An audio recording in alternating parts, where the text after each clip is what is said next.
सर्वप्रथम सगळ्यांचं स्वागत.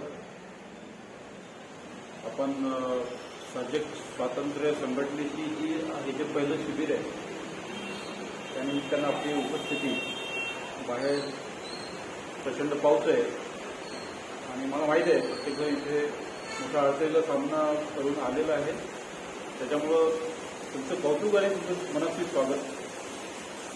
मला वाटतं आपण ज्या पद्धतीनं आपल्या कार्यक्रमाची हे केलेली आहे, मांडणी केलेली आहे, त्याच्यामध्ये आपण सत्र 1, सत्र 2, सत्र 3 अशा पद्धतीने केलेली आहे आणि प्रत्येक सत्रांचा विषय तुम्हाला माहितीच आहे. कार्यक्रम पद्धतीमध्ये दिलेला आहे.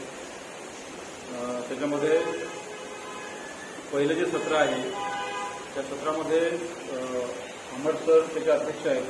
अध्यक्ष भाषण चालू असेल आणि अर्थात प्रस्तावना माझ्यासारखे आहे. त्याच्यानंतर सत्र दुसरं त्याच्यामध्ये अनंत देशपांडे, त्याच्यानंतर राजूजी हे त्याचं अध्यक्षपद भूषवतील आणि मला वाटतं नंदकुमार येत आहेत. नंदकुमार आणि मयूर बाबू हे ते दोन्ही सत्र ते सांभाळतील. त्याच्यानंतर क्रमाक्रमाने मग जसे आपले कार्यक्रमाचे होत राहतील.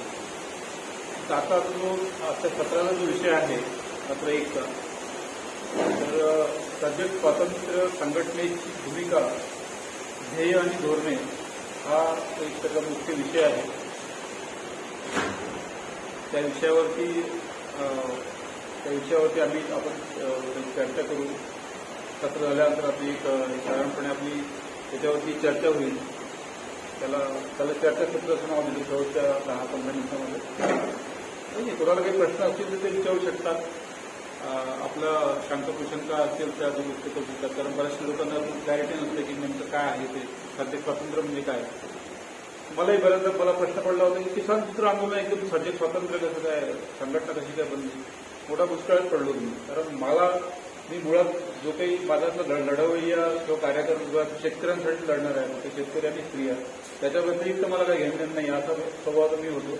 आणि मध्येच सर्जक म्हटल्यानंतर मी थोडा दुष्काळात पडलो की शेतकऱ्याची नाळ तुटली काय माझी. पण नंतर लक्षात आलं की ती व्यापक अर्थाने त्याला सर्जक शब्द वापरलेला आहे.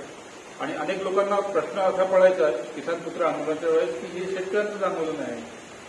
पण त्याची व्याख्या जी होती ती व्याख्या आता सर्जक स्वातंत्र्य संघटनेमध्ये त्यांनाही सांगून घेतोय आपण. अशा पद्धतीने त्याची व्याख्या मोठी केली आहे, ब्रॉड केलेली आहे आणि ती आहेच खऱ्या अर्थाने.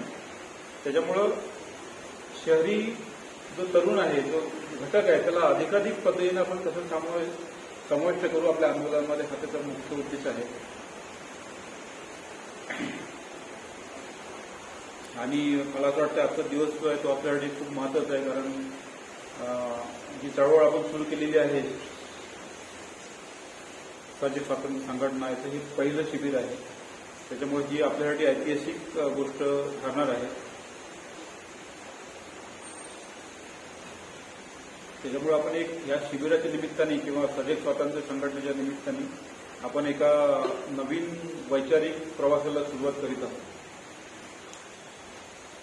आता सजग स्वातंत्र्य संघटना ही केवळ एक संघटना नाही, ती संघटना नाही आहे, ती विचारधारा आहे. आणि विचारधारा ही कुठल्याही संघटनेपेक्षा नेहमी मोठी असते, लक्षात घ्या. तिला मरण राहत नाही कधी, किंवा ती संपूर्ण असं ऐकत होत नाही. त्याला हे मिळतं, जनरेशन मिळत असतात पुढे, ते संपत नाही. सर्जक संघटना म्हणजे प्रत्येक माणसाचा आवाज जो कष्ट करतो, मूल्य निर्माण करतो. पण आजच्या व्यवस्थेत तरी सुद्धा त्याच्यावरती अन्याय होतो, त्याचं शोषण होतं, त्याला परावलंबित्व सहन करावं लागतं.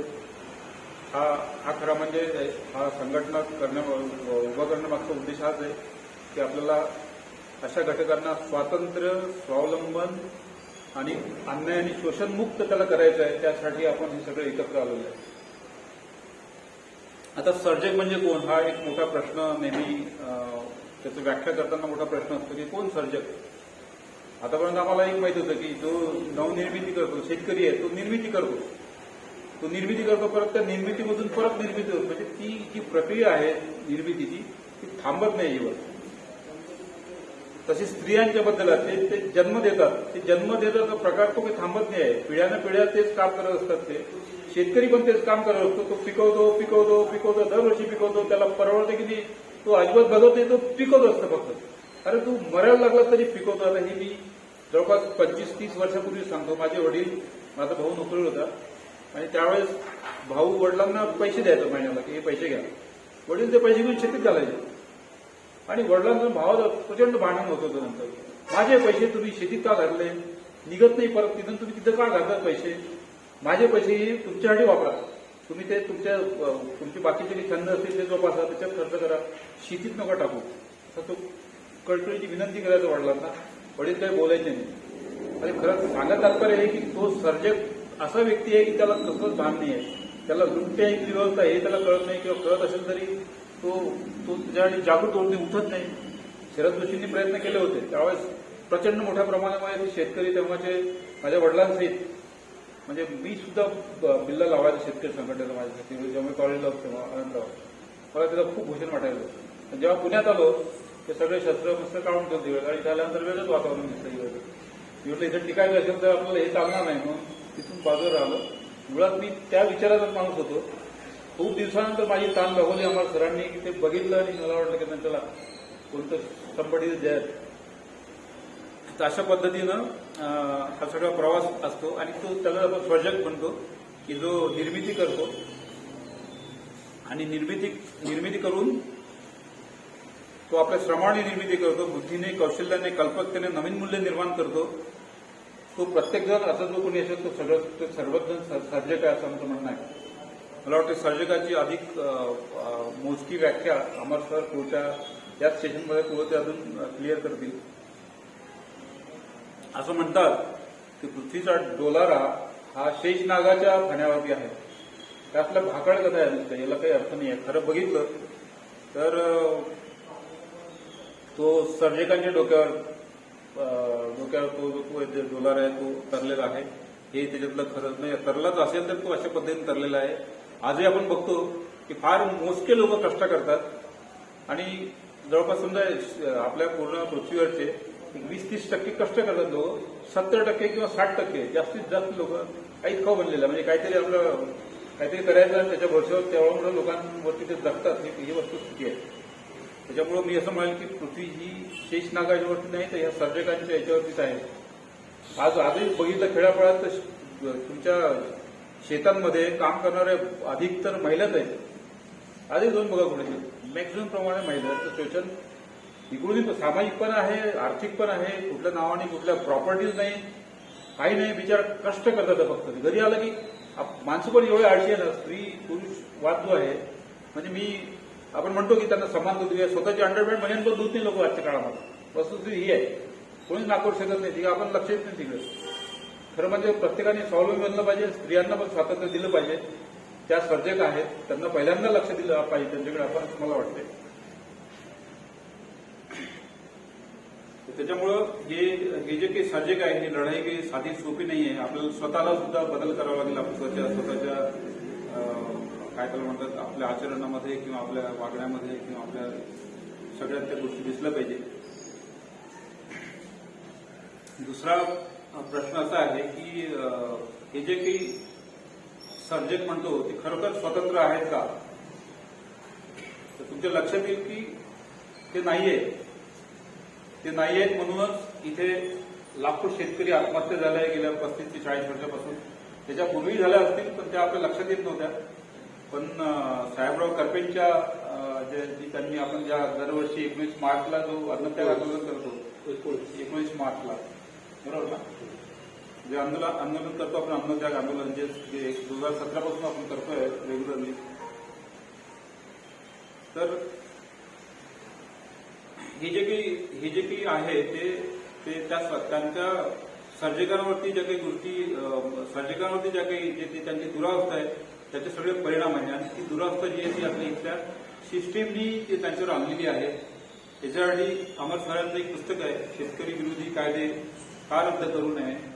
त्या पुस्तिकेमध्ये जर तुम्ही थोडासा त्याचा अभ्यास केला तर ते लक्षात येईल की इथल्या ह्या सगळ्या सर्जकांच्या, महिलांच्या, ओव्हरऑल इथल्या ह्या व्यवस्थेने त्याच्यावरती कसा अन्याय केला आहे हे तुम्हाला लक्षात येईल. त्याच्यामुळं किसान पुत्र आंदोलन किंवा आता सर्जक स्वातंत्र्य संघटना दरवर्षी 19 मार्च हा अन्नत्याग दिवस म्हणून साजरा करतो. जोपर्यंत इथला आत्महत्या संपन्नार नाही तोपर्यंत आपण तो दिवस साजरा करू. त्यानंतर 18 जून हा काळा दिवस म्हणून तो साजरा करतो आपण. साजरा म्हणजे त्याला निषेध करतो त्या दिवशी आपण, ज्या दिवशी शेतकऱ्यांना शेतकरी विरोधी कायदे तयार करून नेहरूच्या अस्थायी सरकारने, अस्थायी त्याला काय म्हणता येईल, हंगामी सरकारने त्यावेळेस पहिला घटना बिघाड केला होता. म्हणून त्या दिवशी आपण 18 जूनला तो शेतकरी काळा दिवस म्हणून साजरा करतो म्हणजे त्याला आपण निषेध दिन म्हणून व्यक्त करतो. तर त्याचं कारण असं आहे की सर्जकांच्या ह्या अवस्थेला जे काही कारण आहे ते काळे कायदे आहेत, शेतकरी विरोधी कायदे आहेत. त्याच्यामुळं आपण तो दिवस सुद्धा एक करतो, घटना बिघाड दिवस म्हणून साजरा करतो. आता याचा अर्थ आपली घटनाच वाईट आहे का? ऍक्च्युली मूळ जी घटना आहे आपली तिला आम्ही, मूळ घटना जी आहे त्या घटनेला अभिप्रेत असणारं जे ती घटना पवित्र होती असं आमचं म्हणणं आहे. पण त्याच्यानंतर जो काही बिघाड केला गेला त्याच्यामध्ये, पहिला घटना दुरुस्ती म्हणतात त्याला, त्या नावाखाली, तर त्याच्यामुळे फक्त इथल्या शेतकऱ्यांच्या विरोधात भूमिका घेऊन त्यांचं जे मूळ घटनादत्त जे स्वातंत्र्य होतं त्याला संकुचित करण्यात आलं. मी असं म्हणत नाही की त्याला स्वातंत्र्यच नाही, स्वातंत्र्य आहे, पण त्याचं जे मालमत्तेविषयक स्वातंत्र्य आहे ते पूर्ण संकुचित केलं गेलं. तर अशा पद्धतीनं याच्यातून आपण हा सर्जक स्वातंत्र्य संघटनेचा जन्म घेतला. आपण उदयाला आली संघटना त्या अशा कायदेविषयक बाबींमधून किंवा सर्जकांना जे बंदिस्त करून ठेवलं आहे त्याच्या अस्वस्थतेतून याची निर्मिती झाली आहे. त्याच्यानंतर सर्जक स्वातंत्र्य संघटनेची भूमिका काय असेल तर ती अतिशय भूमिका आपली स्पष्ट आहे. इथे कुठल्याही व्यक्तीला कुठलाही व्यक्तिविरोध नाहीये एक. त्याच्यानंतर इथलं हे जे संघटन आहे ते कुठल्याही जातीविरोधात नाहीये, इथं जातपात विचारलं जात नाही. त्याच्यानंतर इथं कुणालाही धर्म विचारला जात नाही, धर्माशी आम्हाला काही घेणं देणं नाहीये. तुम्ही कुठल्याही धर्माचे असा, कुठल्याही जातीचे असा. त्याच्यानंतर अजून एक स्पष्ट मुद्दा आहे, बरेचशे लोकांचं राजकीय दृष्ट्या मतभेद असतात, कोणी बीजेपीचं, कोणी मनसेचं, कोणी काँग्रेसचं, कुठल्याही पक्षाचं असू शकतं तुम्ही त्याचे आम्हाला काही घेणं देणं नाही. तुम्ही कुठल्याही पक्षाचं राहा, तुम्ही विरोधक आहात, समर्थक आहे, त्याची आम्हाला काही घेणं नाही. फक्त एकच मुद्दा आमचा, हा जो मुद्दा आहे ज्याविषयी आपण संघटन उभं केलं आहे तो विषय आपल्या सगळ्यांसाठी महत्वाचा आहे. त्याच्यासाठी आपण एकमेकांशी जुळलेलं असलं पाहिजे, असलं राहणार आहे. बाकी तुमचे मुद्दे धर्म, जातीचे, पक्षाचे ते तुमच्याजवळ ठेवा. इथे मात्र एका ठिकाणी आपल्याला या मुद्द्यासाठी यायचं आहे, आपल्याला शेतकरी, स्त्रिया किंवा सर्जकाला वाचवायचं आहे. कारण आपला संघर्ष जो आहे तो अन्यायाविरुद्ध आहे, शोषणाविरुद्ध आहे आणि सर्जकांच्या स्वातंत्र्यावर होणाऱ्या प्रत्येक आघाताविरुद्ध असणार आहे. कारण आम्ही असं मानतो की समाजाचा विकास सरकारी अनुदानावर होत नाही, तो सर्जकांच्या स्वातंत्र्यावर होतो. ज्या समाजात निर्माण करणारा माणूस सन्मानाने जगतो तो समाज नेहमी समृद्ध होतो. असे कुठल्या तरी कोणतरी दिलं ह्या गोष्टीमुळे माणूस कधीही मोठा होतो. माझा अनुभव सांगतो, मला कोणी काही दिलं लाईफमध्ये मी सक्सेसफुल आहे, कारण मी लढायला शिकलो. आता याच्यामध्ये जे संघटनेची भूमिका तुम्हाला मी थोडक्यात समजून सांगितली. त्याच्यानंतर आपलं पुढचं आहे ध्येय. आपले ध्येय अत्यंत व्यापक आहे. प्रत्येक सर्जकाला आर्थिक, सामाजिक आणि वैचारिक स्वातंत्र्य मिळवून देणे हा आपला त्याच्यातला एक महत्वाचा ध्येय आहे आपलं. आणि असा समाज निर्माण करणे जिथं कष्ट करणारा माणूस दयेचा नव्हे तर सन्मानाचा अधिकारी असेल. लोकांमध्ये स्वावलंबनाची भावना निर्माण करणे. आपल्या इथे असणारा कार्यकर्ता असो की कोणी असो आपल्या संघटनेमध्ये येणारा, त्याला तो स्वावलंबी असला पाहिजे किंवा नसेल तर त्यासाठी आपण प्रयत्न केले पाहिजे, असेही प्रयत्न असणार आहे पुढच्या काळामध्ये आपले. आणि प्रत्येकाच्या हक्कांबद्दल त्याची जाणीव करून देणे हा पण त्याच्यातला ते ध्येय आहे. लोकशाही अधिक सक्षम करण्यासाठी जागरूक आणि संघटित नागरिक घडविणे हा आपला याच्यामधला हे आपले ध्येय आहे. त्यानंतर ज्या कायद्यांनी त्याला बंदिस्त करून ठेवलेले आहे ते कायदे सुद्धा आपल्याला रद्द करून घेणे किंवा त्यासाठी आपल्याला तसा दबाव निर्माण करणे इथल्या व्यवस्थेवरती, तेही आपलं ध्येय आहे. आपले धोरणे काय त्याच्याबद्दल मी आता थोडंसं लिहून आणलं होतं, त्याच्यामुळे मी असं वाचतो, बाकी काही नाही. उठायला नको उठा मुद्दा म्हणून आपली सर्व धोरणे काही मूलभूत तत्वांवर आधारित आहेत. पहिलं तत्व सत्य. आपण सर्व वास्तवापासून लांब राहणार. जे वास्तव आहे ते वास्तव आहे, जे खरं आहे ते खरं आहे असे सांगणारे लोक आपल्याला हवे आहेत. दुसरं तत्व अहिंसा. मी बरंही माझ्या वैयक्तिक लेवलवर समर्थन करतो. म्हणजे मला असं वाटतं की उपद्रव मूल्य वाढवलं की आपण दखल घेतील, हाच उद्देश आहे, दुसरा काही नाही. तर पण तसं होणार नाही, कारण आताही जे अभिजित तितकेने आता परवा कालच त्यांना तो राजीनामा मिळाला, त्यांनी आंदोलन केलं ते अहिंसक पद्धतीने केलं आणि माझा तेव्हा विश्वास बसला की अहिंसेमध्ये खूप मोठी ताकद असते. मी जोशी सरांशी पण बोललो एकदा, ते पण त्यांना पण म्हटलं होतं हिंसक करू आपण, काहीतरी लोकांना पाहिजे असतो पण ते पण म्हटलं की माझ्या मनात म्हणजे आमच्या विचाराच्या विरुद्ध बोलतोय म्हणजे नाही मानून. एकदा गेलो होतो आर्मीला किंवा बोललो तर आम्ही काढणं मात्र सरळ त्याने आपल्याला अहिंसा हा आपला संघर्ष संविधानाच्या चौकटीत शांततापूर्ण आणि लोकशाही पद्धतीने व्हायला पाहिजे. त्याचं तिसरे तत्व आहे स्वातंत्र्य. व्यक्तीचे आर्थिक, वैचारिक आणि व्यावसायिक स्वातंत्र्य हेच समाजाच्या प्रगतीचे मूळ आहे. चौथे तत्व जबाबदारी. स्वातंत्र्यासोबत उत्तरदायित्वही आवश्यक आहे. म्हणजे आपण ह्या सगळ्या गोष्टी करताना उत्तरदायित्व सुद्धा घेणे हे आपलं कर्तव्य असणार आहे. चौथं आपलं पाचवं जे तत्व आहे ते संघटन. आपण एकट्याने लढलो तर आपण दुर्बल ग्राफिक होतो. आपल्याला संघटन वाढवायला पाहिजे. लक्षात ठेवा, एकटा सर्जक दुर्बल असतो नेहमी. आज आपले सगळे सर्जक बंधू एकटे आहेत, विखुरलेले आहेत, तुकडे तुकडे म्हणतात तुला तुकडे घ्या. संघटनेमध्ये परिवर्तन करणे ताकद असते, त्यामुळे आपल्याला मोठ्या ताकदीनं संघटित व्हावं लागेल. संघटन हे आपलं पाचवं तत्व आहे.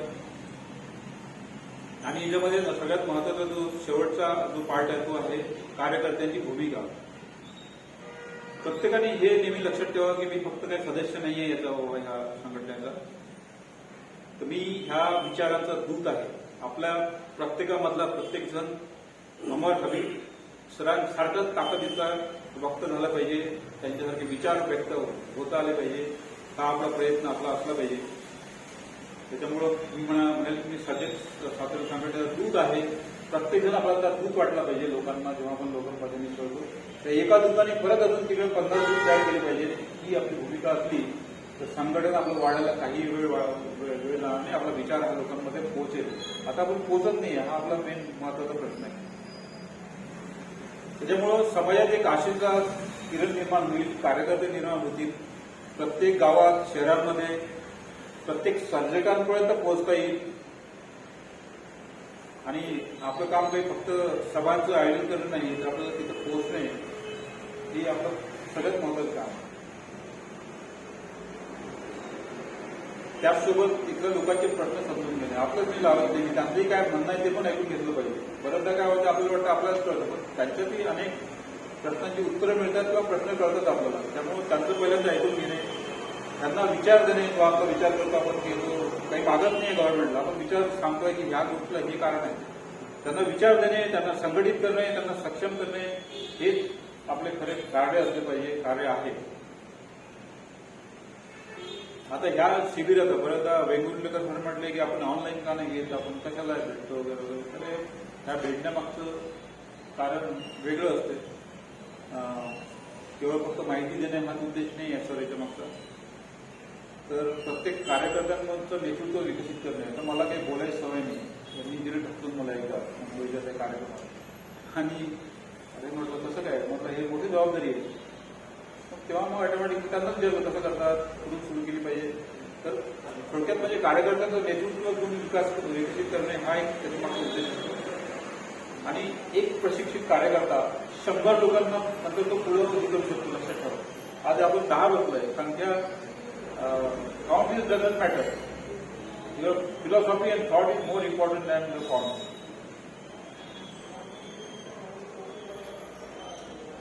त्याच्यामुळं आपल्यापैकी प्रत्येकानं ज्या काही विषय समजून घेणे, त्याची माहिती करणे, पुस्तकं वाचणे. कारण आपल्याला जर माहिती नसेल तर मग आपण पुढच्याला काय करणार. त्याच्यामुळे आपल्याला पहिल्यांदा स्वतःला सगळी माहिती असली पाहिजे. पुढे शंका असेल तर आपण एकमेकांना विचारून त्याला निश्चित केलं पाहिजे. हे कसं ते कसं काय अडचण नाही, आपण सगळे एकमेकांना सांगायला बसतो. बरोबर की नाही? म्हणजे सरांचा जर विचार मला कुठले प्रश्न असतात मी त्यांना विचारतो ते मला सांगतात त्याच्याबद्दलची माहिती आणि अगदी व्यवस्थित सांगतात. तर अशा पद्धतीनं मी तुम्हाला माझी जी ओव्हरऑल आपला जो विषय आहे की भूमिका, ध्येय आणि धोरण याच्याबद्दल तुम्हाला सांगितलं. तर मी तुम्हाला या निमित्ताने एक आशा करू शकतो की आपण एक संकल्प करूया या निमित्ताने की आम्ही कुठल्याही भीतीशिवाय, म्हणजे आजकाल लोक भीतात. तुम्हाला सोशल मीडियावर लिहिलं, बरेचदा मला ते दीपक नारे म्हटले की मी लिहितो तर मला संघटनेचा जो अध्यक्ष आहे तो बोलावतो आणि लिहू नका तुम्ही, इथे वातावरण खराब होते वगैरे, म्हणजे मला बंदिस्त करून दिलं आहे. काय तर नोकरी करतो बिचारा. त्याच्यामुळे मी पहिले म्हणतो की संकल्प करा, तुम्ही कोणत्याही भीतीशिवाय सत्य मांडेल. काय होईल तिकडं? आम्ही कोणत्याही लोभामुळे झुकणार नाही. म्हणजे आज किसान मित्र आंदोलनाच्या माध्यमातून तुम्ही मोठे झाला, उद्या रेडीमेड तुम्हाला कोणतरी प्रॉडक्ट मिळालं, अरे हे बेंगळुरू मस्त कामाचे आहेत, तर 1000 लोक झाले मुंबईमध्ये, तुम्हाला पक्षप्रवेश, बडी तोडू नका कुठली आम्ही केला, तुम्ही झुकू नका त्या ठिकाणी. जा ती वेगळ्या हरकत नाही, पण मेन मुद्दा सोडायचा नाही. मी बरं का तुम्हाला एक प्रातिनिधिक उदाहरण दिलं, तुम्हाला माझं नाव घेतलं. आपल्याला ही खेळती मिळती सभा घ्यायची म्हणून बोलत असतो आणि कोणत्याही अन्यायापुढे गप्प बसणार अजिबात नाही. आता एवढं मोठा आपला ग्रुप आहे, तुम्ही बघितलं असेल, तिथे अनेक लोकांचे वेगवेगळे भिन्न मतं असतात. एका धाग्याने गुंतलं, प्रत्येकाची मतं जुळतीच असं नाही.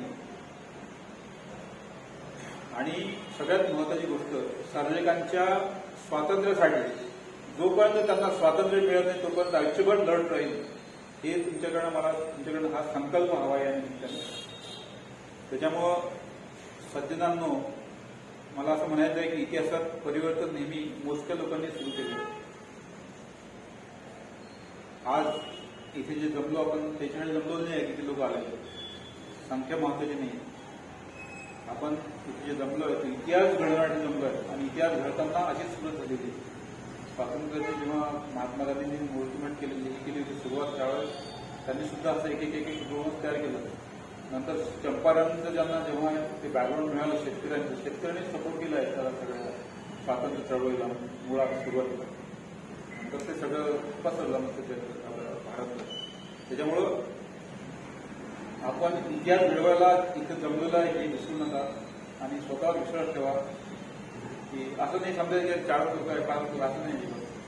आज आम्ही 17 आहे, आम्हाला माहिती आहे तो किती कधी येतात, कोण आले, कुठे गेले. आम्ही आमची भूमिका सोडलेली नाही आणि कुठे त्याच्यात निष्प्रयोगी झालं नाही किंवा निराश झालं नाही, सुरू आहे प्रयत्न. तर चला तर आज महाराष्ट्रातील प्रत्येक सर्जकाला स्वातंत्र्य, स्वाभिमान, सन्मान देण्याचा निर्धार करूया, असं मी आपण सगळ्यांसमोर व्यक्त करतो आणि माझं मनोगत समाप्त करतो. जय सर्जक, जय स्वातंत्र्य, जय सर्जक स्वातंत्र्य संघटना. यानंतर मी विनंती करतो, विनंती नका करू, आता चर्चा करायची. यांनी एक निवेदन केलंय, हे बीज भाषण आहे आपण समजा, आणि ह्याच्यावर आपण आपली प्रत्येकाची वेगवेगळी मतं असू शकतात किंवा ह्याला पूरकही असू शकतात, पण आपलं मनोगत त्याच्यामध्ये मांडावं.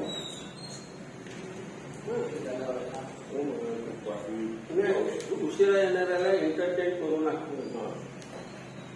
स्ट्रिक्टली एक तर आपण 2 दिवसाचं शिबिर 1 दिवसावर आणलेलं आहे, स्थान बदललेलं आहे, उपस्थिती कमी आहे, तेव्हा प्रत्येक क्षणाचा योग्य वापर करा. तर मी सांगत असं होतो की आता ह्याने निवेदन केलेलं आहे, त्याला पूरक असेल, त्याच्यापेक्षा वेगळं असेल किंवा त्याच्या विरोधी असेल, हे थोडंसं मोकळेपणाने आपण विषय आहे ते सर्जक स्वतंत्र संघटनेचं विचार काय, त्याची भूमिका काय, त्याचं तत्वज्ञान काय, या तिन्ही अंगाने आपल्याला म्हणायचं. संघटना कशी बांधायची याचा वेगळा विषय आहे, त्यामुळे संघटना बांधणीवर नकोय आता. किंवा आपण दुसरा विषय काय घेतलेला आहे, संघटना बांधणी आणि कार्यक्रम काय घ्यावा संघटनेनं, हे आपण नंतर बोलणार आहोत. आता फक्त वैचारिक तत्वज्ञान, भूमिका ह्या अंगाने आपल्याला या सत्रामध्ये चर्चा करायची. येस, मला एक विनंती करायची, सूचना करायची. मी प्रथमच या गटाशी जोडला आहे. अजून 2 आले त्यांनी माझी ओळख करून दे, आपली ओळख करून द्या अशी मी एक विनंती करतो. बसून बोललो तरी हरकत नाही. मी सुधीर लहू वेंगुर्लेकर, जन्म 1951, शिक्षण BSc टेक आणि 31 वर्ष माझं उत्पादन क्षेत्रामध्येही काम केलं. कायमचा स्थायिक आहे वेंगुर्लेचा. माझे दोन्ही मुलं त्यांच्या जागी स्थिर स्थावर आहेत. ते माझ्यावर अवलंबून आहेत, मी त्यांच्यावर अवलंबून आहे. सदैवाने माझी पत्नी ही शिक्षिका असल्यामुळे मलाही असे उन्हाळी करायला किंवा तुमच्या पेन्शनवर किंवा निवृत्ती वेतनावर हे काम करायला मिळतं. साधारणपणे 60 वर्ष हे भारताचं समाज जीवन, राजकीय जीवन थोडंसं मुद्द्यावर आहे. आता परिचयाचं सत्र बरं ठीक. मुद्दा हा की हा विषय माझ्यासाठी नवीन आहे आणि आजपर्यंत माझ्या ज्या संकल्पना ज्या आहेत त्याच्यात काही गोष्टी त्याच्या बसत नाही. तर पण सकारात्मकता अशी आहे की कुठेही आपण नकारात्मकता आणायची नाही. तिथे काहीतरी आपलं योगदान होईल तर ठीक आहे, नाहीतर आपण हे माझं तत्व आहे. पुढे आता मला वाटते चंपारण्याचा लढा आणि मीठ सत्या व्यवस्था, त्या दोघांनी आजच्या परिस्थितीची काय नातं आहे त्याच्यावर आपण काही बोलू शकतो. तर मी ते अशा अर्थाने सांगितलं आहे की संघटन जेव्हा इनिशियल स्टेजला असतो, म्हणजे मला काही तिथं आपल्याला काही तुलना करायची नाही, फक्त एकच आहे की संघटन जेव्हा सुरू करतो त्यावेळेस संख्या फार कमी असते. जशी आता आपली संख्या आहे कमी आहे. हे संघटन जसं संघटना जशी स्वातंत्र्य चळवळ जशी वाढली आहे, स्वातंत्र्य मिळवलं, त्या पद्धतीनं आज आपण ज्या स्थितीत आहे तिथे सुद्धा उद्या मोठी वाढ होऊ शकते आणि आपला लढा सुद्धा त्या लेवलचा होऊ शकतो. म्हणजे मी तर म्हणायचं दुसरा स्वातंत्र्य लढा आपला याविषयी प्रश्न नाही. त्यावेळी चंपारण्याचा संग्राम सत्याग्रह, त्याच्यामधलं असलेलं तंत्रज्ञान स्वातंत्र्याची गळचेपी आणि आजच्या परिस्थितीत अशी कुठली तंत्रज्ञान स्वातंत्र्याची गळचेपी आहे, आपण त्याच्याशी काहीतरी नातं जोडू इच्छितो. नाही. तेव्हा ते जे मी उदाहरण दिलं ना त्याच्याशी तुम्ही एकदम दूर नका. मला हे म्हणायचं होतं की आपली चळवळ छोटी आहे सध्या, तशी हिमालयातून समुद्र जेव्हा चंपारणचं तेव्हा स्वतंत्र जे आंदोलन सुरू होतं शेतकऱ्यांचं, हे जेव्हा त्यांना मिळाले किंवा ते यांना मिळालं तेव्हा ते मोठं झालं. म्हणजे आपल्याला जर मोठं व्हायचं असेल तर आपल्याला सुद्धा एखादी अशी स्पेस बघावं लागेल की आपल्याला कदाचित म्हणजे असं मी तशा अर्थाने तिकडे जुळू शकते, बाकी काही अर्थाने संबंध नाही त्या आंदोलनात. बोला वेगळं कोणीतरी आपल्या जो विषय आहे त्यांची काही तुम्हाला काय वाटतं? आता तुम्ही जी व्याख्या केली की म्हणजे आता शेतकरी जो निर्मिती करतो त्याच्यातून पुन्हा निर्मिती होते आणि तसं स्त्रीचं आहे. मग हे दोनच घटक असे आहेत, त्या व्यतिरिक्त बाकी घटक काही याच्यामध्ये येणार नाही. समजा एखादा कलाकार आहे किंवा एखादा तंत्रज्ञ आहे की ज्यांनी एखादी मशिनरी तयार केली, ती मशिनरी काय पुन्हा ती मशिनरीचं उत्पादन करणार नाही. तर एखाद्या कलाकाराने एखादी कलाकृती केली की ती कलाकृती पुन्हा दुसऱ्या कलाकृतीला जन्म देणार नाही. म्हणजे ते घटक याच्यामध्ये येणार नाहीत का? म्हणजे सर्किटाची व्याख्या या दोनच घटकापुरती मर्यादित आहे का? न्यूटन सायन्समध्ये विशेषतः फिजिक्समध्ये न्यूटनचा शोध अनेकांनी पण नंतर तो नापास झाला, पण त्याचं सृजन हे अनेक शोधांच्या सृजनाला कारणीभूत झाले. म्हणजे ते सृजनाचं काम किंवा आईन्स्टाईनला आजची एवढी विकासाची गती जी आहे, आईन्स्टाईन झाला नसतं तर कसं झालं असतं. मग ते आईन्स्टाईनचा शोध हा मदर शोध मानला जातो. म्हणजे त्या अशा शोधांना मदर का म्हटलं जातं, कारण ते सृजनाशी रिलेटेड. तर ते सायंटिस्ट आहेत. अनेक कलाकृती आहेत तशा की त्याच्यामधून एक परंपरा तयार झाली. तर त्या परंपरा ज्या आहेत त्या नव्या जन्माच्याच आहेत. हे आवश्यक नाही की ते सारखेच होतील. इंडस्ट्रीमध्ये सारखं निर्माण होतं, परंतु ह्या सृजन प्रक्रियेमध्ये युनिक तयार होतं. त्यामुळं त्याला ह्याच्यामध्ये रामचरित्र मानसमध्ये तुलसीदास म्हणतात, ढोल गमार शूद्र पशु नारी. त्याची कल्पना अशी आहे बरं का, म्हणजे लोकांनी ह्या पंक्ती चुकीच्या पद्धतीने इंटरप्रेट केलेल्या आहे.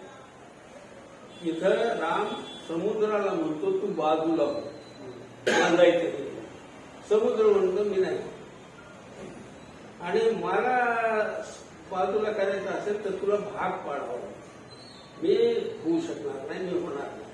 मग असं होऊ शकणार नाही असं कुणाकुणाच्या बाबतीत आहे. ढोल, शूद्र, पशु, नारी हे सगळे घटक जे आहेत ते सर्जक आहेत. सर्जक आपला धर्म सोडत नाही. धर्म हा हिंदू मुसलमान धर्म नव्हे, त्याचा जो मूळ धर्म आहे, प्रकृतीनं दिलेला जो धर्म आहे, तो धर्म जे लोक टिकवतात ते सगळे सर्जक असतात. तर ते सर्जक आहेत असं दिसतंय. म्हणजे त्याच्यामध्ये शास्त्रज्ञ आले, त्याच्यामध्ये फक्त आज तुमचा आवाका काय आहे, तुम्ही अजून शेतकऱ्यापर्यंत नीट पोहोचलेला नाही. त्या सर्जकाचं जे काही समजून घ्यायचं असतं ते आपल्याला पूर्णपणे कळलेलं नाही. त्यामुळं अगदी फार सायंटिस्ट आणि कलावंत इथपर्यंत जाणं हे आणि त्यांची लढाई लढणं त्यांच्यासोबत ते आपल्या आवाक्याचं नाही. म्हणून आपण एक म्हणतो की शेतकरी आणि स्त्री किंवा जास्तीत जास्त ऍक्सेसेबल आहे, जास्तीत जास्त समजण्यासारखं आहे. म्हणजे शेतकरी आणि स्त्री अनुभव घेता येऊ शकतो. आईन्स्टाईन आणि न्यूटन आपल्याला कधी दिसतील, भेटतील, सामान्य माणसाच्या आवाक्याच्या बाहेरच्या गोष्टी असतात त्या. कलावंत M.F. हुसेनला कोण भेटलं ते नसतं, एखाद दुसरा असतो असा पण जे स्त्री आणि शेतकरी समाजाचा घटक आहे आणि संपत्ती निर्माण करण्याच्या प्रोसेसमध्ये आहे, त्या लोकांचा जास्त आपण कन्सिडर करावं. ते सगळ्यात सर्जकांचं. फक्त ह्यांच्या निवेदनामध्ये जे वारंवार श्रमिक शब्द आलेला आहे तो फार डावा आहे. त्याचं कारण असं आहे की तुम्हाला सांगतो ना, मार्क्सचा फेल्युअर म्हणजे मार्क्स पुढं आलेले प्रश्न असं जर काढायचं ठरलं, AI आल्यानंतर श्रम नावाची गोष्ट संपुष्टात येते. आणि श्रम केले पाहिजे असं आरोग्याच्या दृष्टीने ठीक आहे हो, पण त्याचं व्हॅल्यूज काय आहे? म्हणजे लहान मुलं आहेत, आई बाप काम करतात, मुलं पोसली जातात. आता AI काम करेल किंवा काय म्हणायचं त्याला रोबोट्स, ते संपत्ती निर्माण करतील, आम्ही उपभोगू, आम्ही त्यांची लेकरं, आम्ही दुसरं काम करू ना. आम्ही त्यावेळेला कविता लिहू, आम्ही चित्र काढू, आम्ही गाणे म्हणू, आम्ही संशोधन करू, आम्ही काहीतरी अजून निर्माण करायचा प्रयत्न करू. आमच्या सृजनात्मक शक्तींना अधिक वाव मिळेल. श्रमामधला एक धोका तो डागांना कळलाच नाही, तो आहे की श्रम करणाऱ्यांच्या सृजनात्मक शक्त्या मारून टाकल्या जातात. त्याला त्याच्या रोजगारासाठी जगण्यापुरतं एवढा संघर्ष करावा लागतो की तो त्याचं सृजनच विसरून जातो. त्यामुळं हे आता AI आल्यानंतर मार्क्सला हा प्रश्न आहे की म्हणजे ह्यांनी शेषात सांगितलं, पण अण्णाभाऊ साठेने सांगितलेलं आहे की कामगाराच्या हातावर, तळ हातावर जगाचा बोल आहे. नाही ना, कामगाराच्या तळ हातावर तो आता शोषकांच्या बाजूचा माणूस आहे. कामगारांच्या तळहातावर नाही तर सर्जकांच्या हातावर. हा जो फरक आहे की श्रमाच्या बाबतीमध्ये एक बेसिक क्वेश्चन तयार झालेला आहे आता मार्क्सच्या संदर्भामध्ये, की आता सगळे कष्टच नष्ट होऊन जातील. कष्ट आणि नष्ट, कष्ट जर नष्ट होऊन जात असतील तर समाजाचं चित्र हे अगदी वेगळं होईल आणि त्याच्यातली मूल्य व्यवस्था सुद्धा वेगळी होईल. आणि हे ऍक्सेप्ट करण्याशिवाय तुम्हाला पर्याय नाही. काही लोक जसे एकेकाळी औद्योगिकरण झाल्यानंतर काही लोक म्हणले नाही नाही आम्हाला जंगलातच राहायचं, राहिले आदिवासी, नुकसान त्यांचं झालेलं. ते लोक प्रवाहात आले, ते अधिक समृद्ध झाले, त्यांना अधिक जग अनुभवता आलं. या वसुंधरेला अनुभवणं हे जास्त समृद्धीचं एक लक्षण. तुम्ही तुमच्या कुटुंबामध्ये राहिलात, जगू शकता तुम्ही, तुम्हाला तसं जगण्याचा अधिकारी आहे. मी एक मागं वाक्य म्हणलेलं होतं, हे पिंजरे नष्ट करा असं माझं म्हणणं, पण पिंजऱ्याचे दार उघडा. ज्याला उडा वाटलं ना त्याला उडू दे, ज्याला पिंजऱ्यात राहायचं राहा, तुलाही स्वातंत्र्य आहे. हवं तर आम्ही 4 दाणे गोळा करून त्याच्यातलं 1 दाणा तुलाही टाकू. हा म्हणजे गुलामीचं सुद्धा स्वातंत्र्य असलं पाहिजे बरं का. स्वातंत्र्याचा ह्या टोकापर्यंत विचार केला पाहिजे. फक्त त्याला दार असता का, ज्याला उडायचं त्याला नका तुम्ही थांबू. हा ही व्यवस्था काय करते की त्यांच्या संरक्षणासाठी असा पिंजरा तयार करते की ज्याला दारच नाही, म्हणून प्रॉब्लेम येतो. म्हणून आपण म्हणतो फक्त दार उघडा, राहू द्या. काही दुबळे असतील, काही अपंग असतील, काही मतिमंद असतील, त्यांना पिंजऱ्यात राहायला अधिक सुरक्षित वाटत असेल त्यांना ठेवा ना, काय म्हणणार. फक्त उडणाऱ्यांना मात्र अडवू नका. हे स्वातंत्र्याची बेसिक कन्सेप्ट जी आहे, जी अनेक लोक आणि तुम्ही सुद्धा ती गफलत करताय तुमच्या निवेदनामध्ये. तुम्ही स्वातंत्र्य हा शब्द वापरल्यानंतर वेगळा तुम्ही जबाबदारी हा शब्द वापरता का. स्वातंत्र्यामध्ये जबाबदारी येत नाही. नाही, जबाबदारी म्हणजे कसं आहे, आपण कार्यकर्ता म्हणून जबाबदारी. ऐका ना, हा ठीक आहे. स्वातंत्र्य आणि स्वैराचार असे 2 वेगळे शब्द. स्वैराचार म्हणजे स्वातंत्र्य नाही. स्वैराचार म्हणजे काय, असे स्वातंत्र्य ज्याच्यात जबाबदारीचा अभाव आहे. जेव्हा जबाबदारीचा अभाव होतो तेव्हा जे घडतं त्याला आपण स्वैराचार म्हणतो. जबाबदारी जेव्हा असते तेव्हा स्वातंत्र्य असते. असा स्वैराचार की ज्याच्यात जबाबदारी धरलेली आहे त्याला आपण स्वातंत्र्य म्हणतो. तसंच जबाबदारीसह स्वातंत्र्य असते.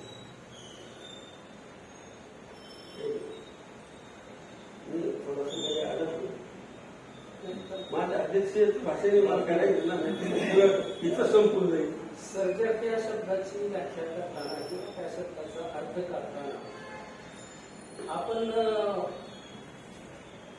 सर्जक काय काय करतो असा थोडा विचार केला.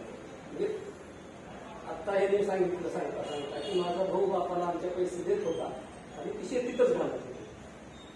ऍक्च्युली ते तुमच्या स्वतःच्या कामासाठी वापरा म्हणून देत होता मुलगा, पण बाप ते पैसे शेतीत घालत होते. हे जे सर्जकाचं जी बांधिलकी असते ना त्या व्यवसायाची, ते वेड असते एक प्रकारचं. म्हणजे शेतीमध्ये शेतकरी का अडकतो, तोटा आहे, सहन होत नाही, आत्महत्येकडे जावं लागतं तरी तो सोडत नाही. अशी कितीतरी शेतकरी आहेत. आणि शेती किंवा ते उत्पादनाचं जे टिकून आहे ते अशा वेगळ्या लोकांमुळे आहे. सर्जकाचं एक हे आहे की तो 24 तास त्याच्यामध्ये गुंतलेला असतो. स्त्रीच्या बाबतीत बघा, तिला सर्जन करताना म्हणजे बाळाला जन्म देताना 9 महिने पोटात पोचणं, सांभाळणं, त्याची देखभाल करणं, ते त्याला मोठं होईपर्यंत वाढवणं, सर्जनाची ही प्रक्रिया इतकी मोठी असते. जसं शेतकऱ्यांचं आहे की जमिनीची मशागत करायची, वातावरणाचा अभ्यास करायचा, काही नाही याचा सतत मागच्या अनुभवाचाही करायचा, 24 तास त्याच्यामध्ये अडकून राहायचं. हे असं दुसऱ्या कुठल्या व्यवसायामध्ये राहावं लागतं का. शास्त्रज्ञाचा गुणधर्म तोच. 24 तास त्याला सगळ्या गोष्टीवर भान ठेवावं लागतं तर काहीतरी एक नवनिर्मिती. स्त्रियांच्या बाबतीत तेच आहे आणि शेतकऱ्यांच्या बाबतीत पण तेच आहे. असं कामगाराला करावं लागतं का. कामगाराला ठरवून केलेलं काम असतं, ते कर 8 तास आणि पळ. बाकी ते वाटोळं झालं, चांगलं झालं, त्याला काही देणे घेणं नसतं. म्हणजे श्रम करणाऱ्यामध्ये आणि सर्जकामध्ये फरक हा आहे की त्याचं झालेलं नुकसान, होणारे परिणाम हे त्याला स्वतःला भोगावे लागतात. सर्जकाला श्रम करणाऱ्याला परिणाम भोगण्याची गरज नसते, परिणाम कुणी दुसरा भोगत असेल. असा फरक आपण श्रमिक आणि सर्जकामध्ये नोंदवतो. आणि तीच अवस्था कलावंताची पण आहे. कलावंत तुम्ही काही 8 तासाचे नसतं, 24 तास तुमच्यामध्ये. जो नवनिर्मिती करतो, गुणाकार करतो, असे सगळे घटक. त्यानंतर दुसरा भाग ते फार महत्वाचा आहे की सर्जकाच्या हाताने झालेली चूक त्याची किंमत त्यालाच मोजायची. कामगाराला हे जी नाहीये त्याची चूक मालक भोगतो का समाज भोगतो, पण ह्यातला मात्र किंमत मोजावी लागते. हे फार महत्वाचं आहे. सर्जक आणि कामगार याच्यातला फरक. मार्क्स जे आहे त्यांनी सांगितलं labour theory of surplus value historical material त्यातली लेबर थिअरी की कामगाराच्या श्रमातून अतिरिक्त मूल्य काय ही गोष्ट ही गोष्ट आता आहे का तर ती चाललं पाहिजे. कारण मूल्य तयार करण्यासाठी काही फिक्स कॅपिटल इन्व्हेस्टमेंट आहे, काही पर्टिक्युलर काही फिक्स कॅपिटल टाकले गेलेले आहे आणि काही श्रम टाकले गेलेले. आता श्रम सुद्धा रोबो करणार आहे. त्यानंतर त्या रोबोचे विकत घेऊन ते टाकणारा माणूस एक वेगळा आहे आणि त्यामुळे ते लेबरच्या सगळं स्कोप काम करायचं हा मर्यादित झालेला आहे आणि ह्याच्यातून भांडवल निर्मिती होत नाही. भांडवल निर्मिती कुठेतरी दुसऱ्या गोष्टीत न होत आहे. तथापि मानवाची बुद्धी सावध आहे. तो अजून काहीतरी नवीन निर्माण करू शकतो, नवीन तंत्रज्ञान निर्माण करू शकतो. त्यासाठी तो वेळ उपलब्ध आहे. नीळ तयार करणे, नीळ तयार करण्यासाठीचे जे सगळं मळे आहेत नीळचे ते कोणाच तरी मातीचे त्याच्यातनं ते जे काही वनस्पती आहे त्यातून ती नीळ आहे, ती नीळ तयार करणारी माणसं आहेत, त्यांची तब्येत हे त्याच्यातनं जी काही सरप्लस व्हॅल्यू आहे ते सरप्लस व्हॅल्यूचं हे घेणारा माणूस वेगळाच आहे आणि त्याला समांतर ते वर्तमान काळातही असू शकतो. त्याचाही शोध घ्यावा लागेल. पूरक म्हणून बोलतोय. बोला, सगळ्यांनी भाग घ्यायचा आहे बरं का, असं नाही करू. आता जी सरकारने म्हणजे सध्यावर कोणी शेतकरी वगैरे हे सगळे आपण त्यांनाच स्त्रियांना आणि यांनाच सर्जक म्हणतो. पण दुसऱ्यावरती असे बंधन टाकून त्यांना पण बंदिस्त केलं सरकारने. तर त्यांची पण कुठेतरी हे होते. तर त्यांना पण सर्जक म्हणता येईल का? किंवा सर्जक कशाला म्हणा, गुलाम म्हणा. हा तर गुलाम हा पण ते लोक पण आपल्या सगळं जोडले पाहिजे ना. तर त्यांच्यासाठी तरी आपल्याला काहीतरी करावं. आता फक्त शेती आणि शेतकरी आणि स्त्रियांचा पुरता हा विषय राहिला आहे. ते लोक पण आपल्यासाठी सगळं जोडले पाहिजे. बाहेर स्वतःचे उद्योग करतात. हा नाही, जे लोक शेतीपासून बाहेर आहेत ते लोक पण आपल्यासाठी जोडले. त्याच्यासाठी आपल्याला त्यांच्याशी जोडलेला ते सर्जक जरी नसले म्हणून त्या नावातलं किसान पुत्रातलं किसान सुद्धा काढून टाकलेलं आहे. नवीन नावामध्ये किसान हा शब्द कुठे ते पण जोडले पाहिजे. त्याच्यासाठी पण आपल्याला प्रयत्न करावा. तर तो पण बांधणीमध्ये विचार करू त्याच्यामध्ये. आता फक्त थेअरीमध्ये जाऊ. काय म्हणतात अजून पुढे तुम्ही मजूर तुम्ही नाही ते अनिमंत्रित आहे तुम्ही बोल. नाही हे त्यांना मस्ती भाग आहे. पहिले 300 रुपये द्यायला नको होते कारण ते गेले असते तर बुडाले असते. ते जाऊ द्या, आता बोलायला येऊ नका त्याच्यावर. मला तू विषय यांनी जी सुरुवात केली, भूमिका मांडली, उद्दिष्ट, ध्येय आणि जी काही आपल्याला करायची, तो मुळात आपला जो आयमा होता म्हणजे पूर्वी आपण फक्त किसान पुत्र असं ते म्हणतो. आता ब्रॉडली आपण विचार करतोय सर्जकांच्या दृष्टिकोनातून. तो ती मोठी व्याप्ती आपल्यासाठी की आपल्याकरता आता जे सृजनशील, ज्यांच्याची क्रिएटिव्हिटी, जे नवीन काही निर्मित करतात ते सगळे घटक ते आता आपल्यामध्ये येणार आहे. पूर्वी असा एक समज होता आपल्या बाबतीत की किसान पुत्र म्हणजे ते फक्त शेतकऱ्याची मुलं का. तो आता ती एक जी आपल्यावर लागलेला जो हे होता की फक्त मुलं, खरं तर किसान पुत्र म्हणजे पुत्र आणि पुत्री दोघं हे होते. पण एक समाज माध्यमांमध्ये असं होतं चित्र की ते फक्त किसान पुत्र आणि महिलांचा पण तसा आपल्याकडे कमी होता सहभाग.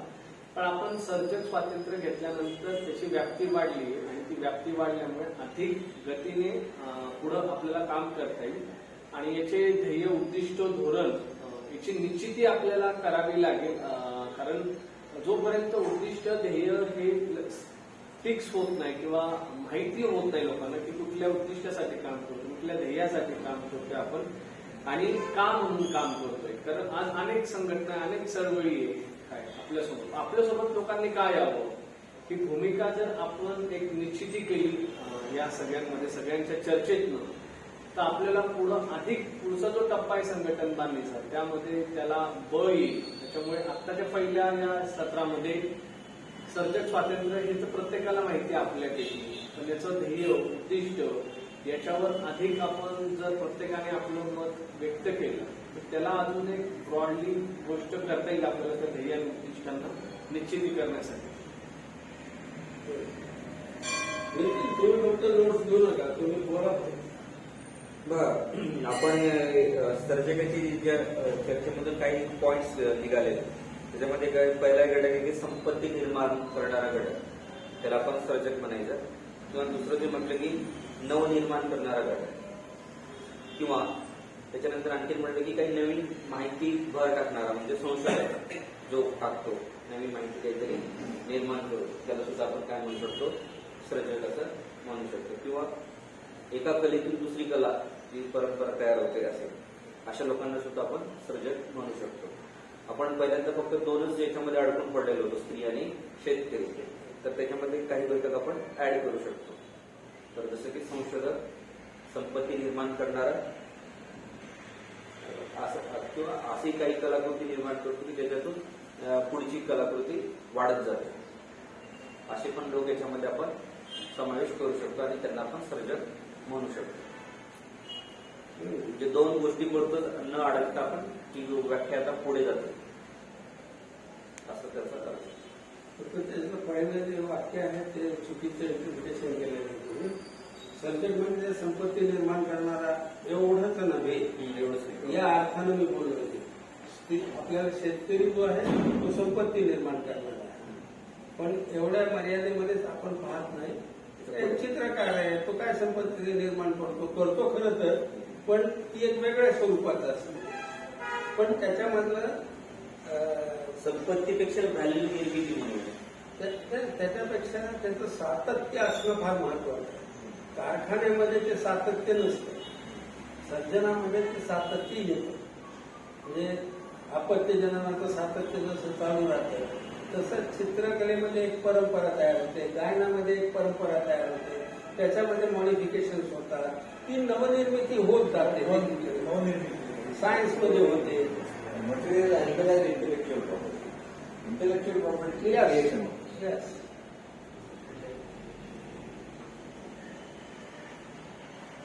अजून कोणाला बोलायचं का? तो आपली भूमिकेविषयी मांडावं मत असं मला वाटतं. भूमिका आपली काय नेमकं म्हणजे दोन मतप्रवाह समाजामध्ये डावा आणि उजवा असं एक केलं जातं. तिसरी जी भूमिका आपण जी म्हणतो की आपण डावे पण नाही आपण उजवे पण नाही, तर नेमकं आपण काय हा ज्या वेळेस आपल्याला पुढे मांडायचा असतो विषय, तर त्या अर्थाने मग ती भूमिका काय असली पाहिजे. डाव्या उजव्यापेक्षा आपण स्वतंत्र आहोत ही मत. स्वतंत्र आहोत, स्वतंत्रवादी आहोत म्हणजे काय, तर त्यांच्या व्याख्येत कशाला ते आपल्याला निश्चित कसं हे करावं लागेल.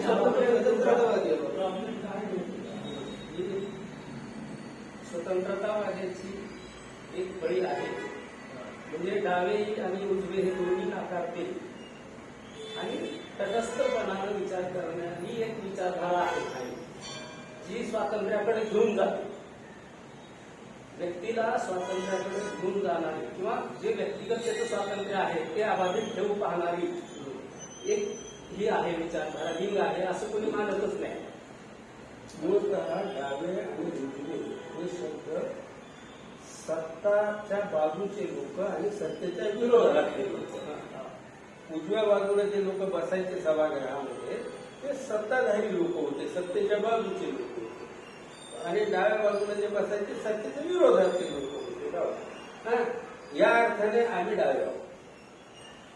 नंबर 2 की अर्थशास्त्राच्या दृष्टीनं भांडवलशाहीच्या बाजूने असलेली विचारसरणी, ती विचारसरणी ही उजवी मानली जायची आणि कामगारांच्या हिताच्या बाजूने मांडलेली विचारसरणी ही डावी मानली जायची. पण ही तो मूळ शब्द डावा उजवा निर्माण झाला त्याच्यातून आलेली नाही. हे भांडवलशाही आणि हे अर्थशास्त्राच्या अंगाने केलेली गोष्ट. आणि तिसरी जो कन्सेप्ट आहे ती भारतामध्ये प्रचलित असलेली डावी आणि उजवी जी आहे, तर इथं उजवी म्हणजे सांप्रदायिक जातीयवादी आणि डावी म्हणजे पुरोगामी, म्हणजे ते जात धर्माच्या पलीकडे जाऊन विचार करतात असे लोक जे आहेत ते डावे आणि जाती धर्माच्या चौकटीत जे विचार करतात ते उजवे असं भारतात मानलं जातं. तर ह्या अर्थाने आम्ही डावे. अर्थशास्त्राच्या परिभाषेमध्ये आम्ही कुणी नाही, ना डावे न उजवे. आम्ही कोण आहोत तर ह्याने सांगितल्याप्रमाणे आम्ही स्वतंत्रतावादी. आम्हाला स्वातंत्र्य ही फंडामेंटल गोष्ट वाटते आणि या दोघांना, डाव्यांनाही आणि उजव्यांनाही स्वातंत्र्य नको असतं. हे उजवे जे आहेत त्यांना लोकांना गुलाम करायचं असतं. डाव्यांनीही आजचा इतिहास हाच आहे की त्यांनी लोकांना गुलामच केले. तर आम्ही डावे नाही, आम्हाला कोणताही कल नाही. We are balanced. डावीकडे गेलं म्हणजे बॅलन्स गेला तुमचा, नाही उजवीकडे गेलं तरी डावे तुमचा बॅलन्स गेला. तर we are not imbalance, we are balanced.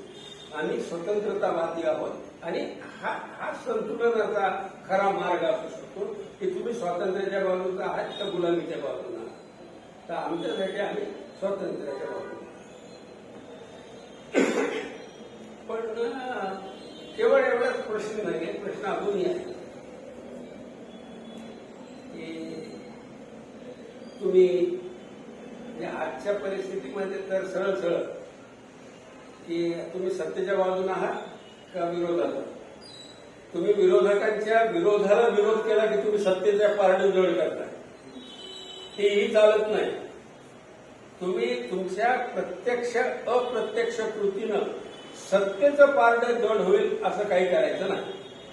ही भूमी तुम्ही तुमच्या चूक असू शकते एखाद्या वेळी की विरोधकाला अमुक विरोधकाला मदत करणं हे चूक असू शकतं, परंतु ते चूक सत्तेला मदत करणं एवढं चूक नाही.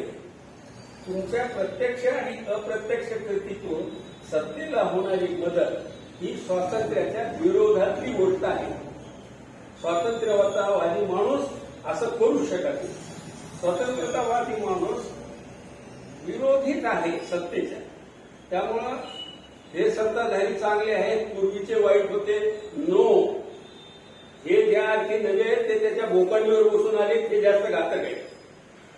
म्हणजे जो पराभूत झालेला सत्ताधारी आहे कालचा, तो पराभूत झालेला आहे, त्याच्या बोकांडीवर बसून हे आले म्हणजे हे जास्त ताकदवर आहे. यांचा विरोध तर जास्त ताकदीने केला पाहिजे. हे समजून घ्यावं लागतं लिबरल लोकांना की तुम्ही एक पाऊल पुढे करताय स्वातंत्र्याच्या. म्हणजे तसं धर्मवादी लोक, जातवादी लोक, मी मगाशीच म्हटलं की त्या अर्थाने आम्ही डावे येतो. आम्ही धर्म जात या चक्रामधले नाही. आम्ही त्या बाबतीमध्ये भविष्याकडे बघून जगणारे लोक आहोत. हे आता माझं निवेदनच सांगतोय की ह्याच्यामधली दोन गोष्टी प्रत्येक मला वाटतं माणसानं कार्यकर्त्यांना लक्षात घेण्यासारखी गोष्ट आहे. एक गोष्ट अशी आहे की जग हे नित्य बदलतं. जग स्थिर नाही, हे नित्य बदलणार आहे. त्यामुळे तुमचा विचार, तुमची धारणा, तुमचा कार्यक्रम हा नित्य असला पाहिजे. तो जर तुम्हाला बदल करता येत नसेल तर तुम्ही स्थितीवादी झाला आणि निसर्गाच्या विरुद्ध झालेला आहात असा त्याचा अर्थ. नंबर 1 की हे अनित्य आहे, सगळं जग सतत प्रत्येक क्षणाला बदलत आहे. त्यामुळं तुम्हाला पुन्हा पुन्हा विचार करावा. तुम्ही एकदा विचार केला आणि ठाम धारणा बनली आणि त्याच कसोट्यांनी सगळ्या जगण्याला लावेल, तो मूर्ख आहे. त्याला प्रत्येक क्षण नव्यानं बघावं. त्यामुळं कालपर्यंत मी जो विचार करत होतो आम्ही किसान पुत्र नाव घेतलं, आता नाही ना, नको ना आता किसान पुत्र नाव. त्याला 80-85% लोक शेतीतून बाहेर पडायला लागलेले आहेत आणि तुम्ही किसान पुत्र म्हणायला लागलेला आहात. ते नाही चले का? तुम्हाला थोडंसं पुढे यावं. काळ बदलला तर विचार, काळ बदलला की विचार बदलला, म्हणून काळाचं निरीक्षण तुम्हाला बारकाईने करता आलं पाहिजे. आणि ज्याला हे कळतं तो अधिक पुढे राहतो, नंबर 1. आणि नंबर 2 की निसर्गाची ही किमया आपल्याला मान्य करावी लागेल की प्रत्येक व्यक्ती वेगळा आहे. सृजना जी आहे ना, सृजना ही नैसर्गिक गोष्ट. कौशल्य तुम्ही अवगत करू शकता, पण सृजन होणं हे अवगत करण्यासारखी गोष्ट नसते. ती लोचा आहे हो, केमिकल लोचा आहे हो, ते अजून कळायच्या बाहेर आहे. अजून माणसाला कळलं नाही ते कशामुळे होत आहे. एखादा माणूस चांगलं चित्र काढू शकतो तर एखादा नाही काढू शकत, किंवा एखादा चित्र काढू शकतो आणि दुसरं गाणं म्हणू शकतो. असं का होतं? तर हे केमिकल लोचा आहे, ते निसर्गानं आपल्याला अजून उकळून दाखवलेलं नाही. त्याच्यावर काम होईल, जेव्हा कळेल तेव्हा आपण त्याचं उत्तर शोधू. पण आज तरी प्रत्येक माणूस हा वेगळा आहे.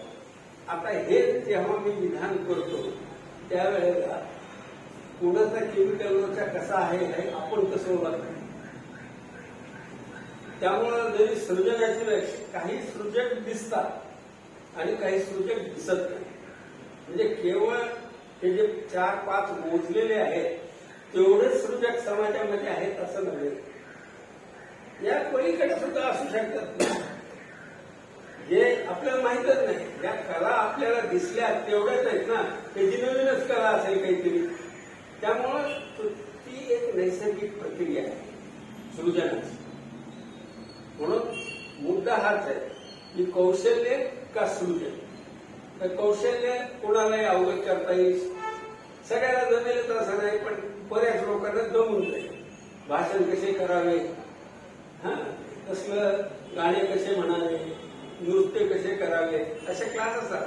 ते कौशल्याचा भाग. त्याच्यामध्ये सर्वाईव्ह कोण करतं, ज्याचा केमिकल लोचा तसा असतो. या 2 गोष्टी आपण बेसिकली समजून घेतल्या सृजनाच्या कक्षेत.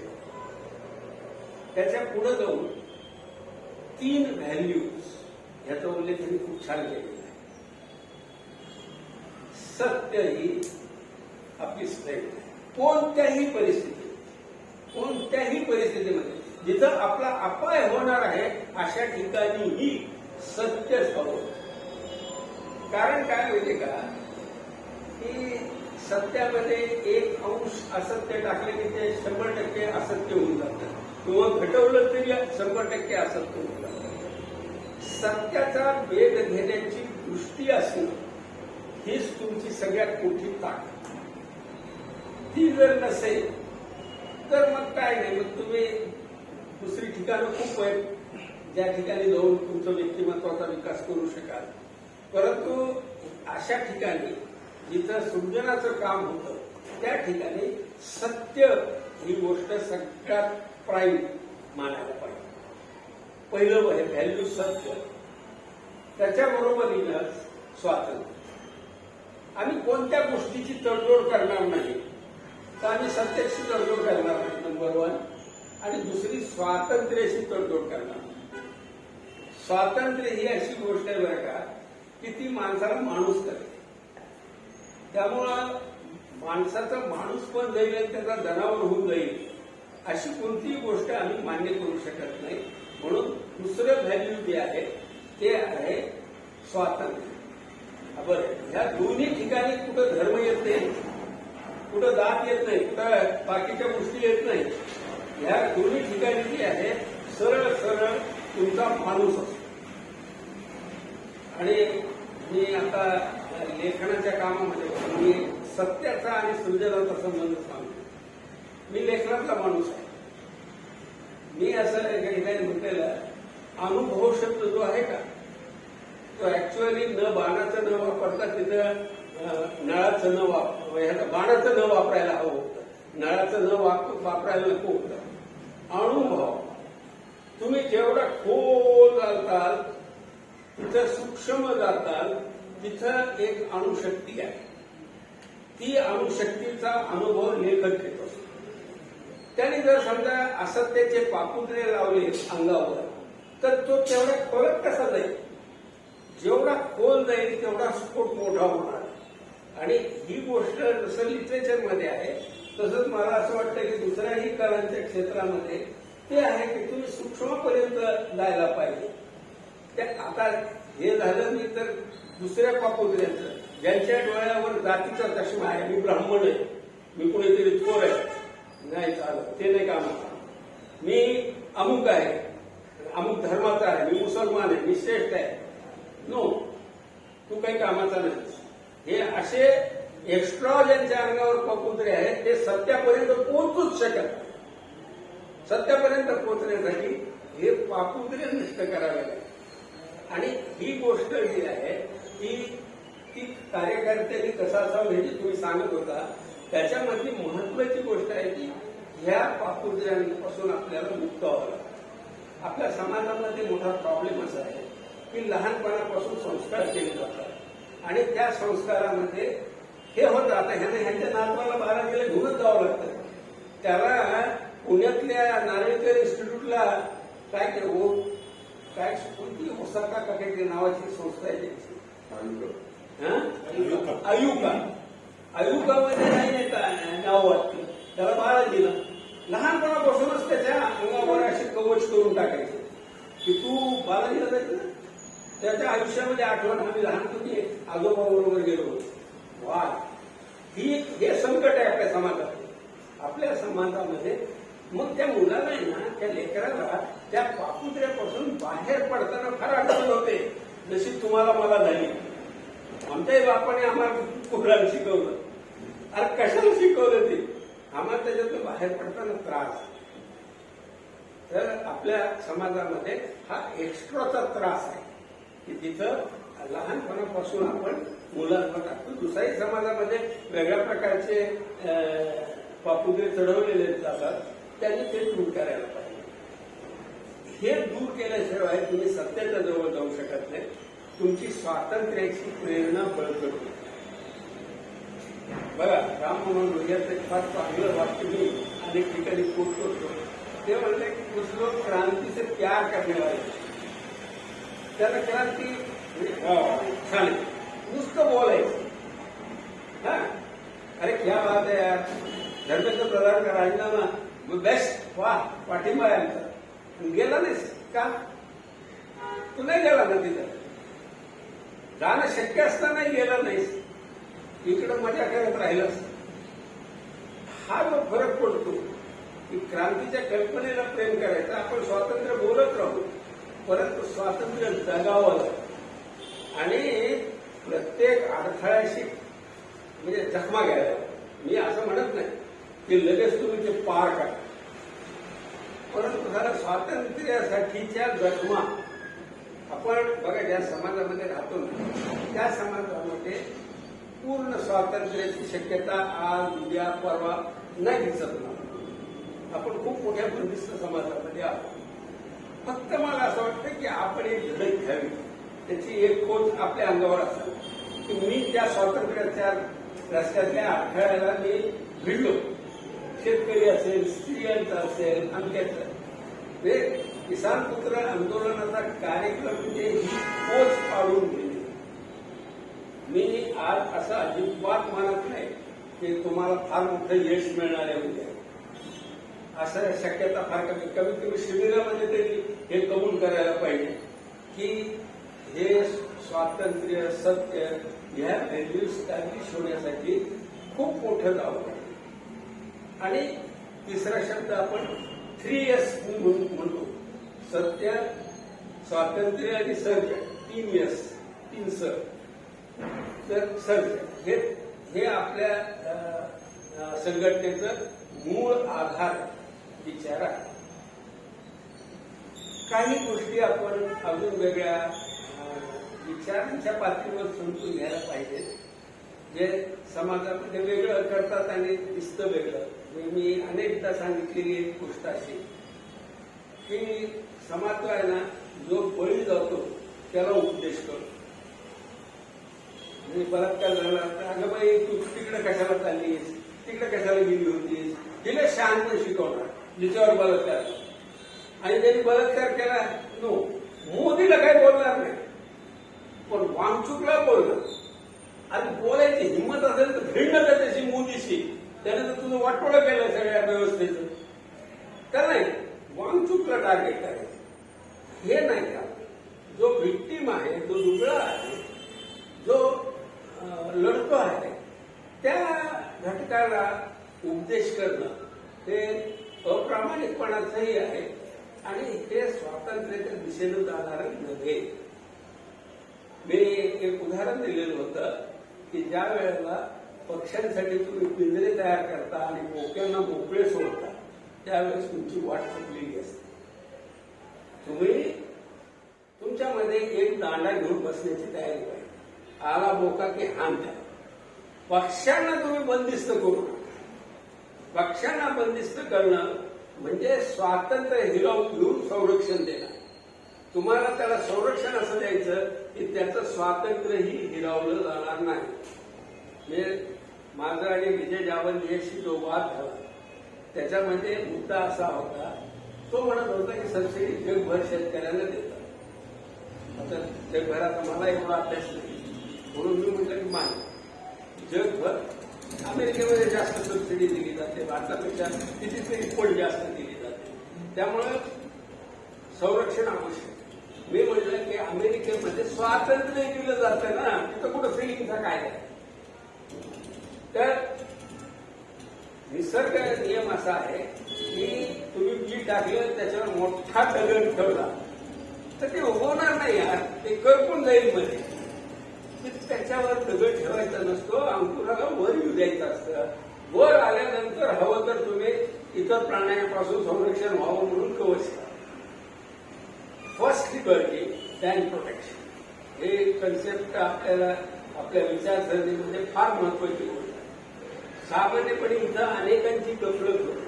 आधी प्रोटेक्शन आणि मग स्वातंत्र्य. स्वातंत्र्याचं नंतर खूप आधी आम्हाला स्वातंत्र्य द्या आणि मग प्रोटेक्शन द्या मुलींना. आणि हे सगळ्या सर्जकांना लागू बरं की त्यांना तू घरात राहावी काळजी.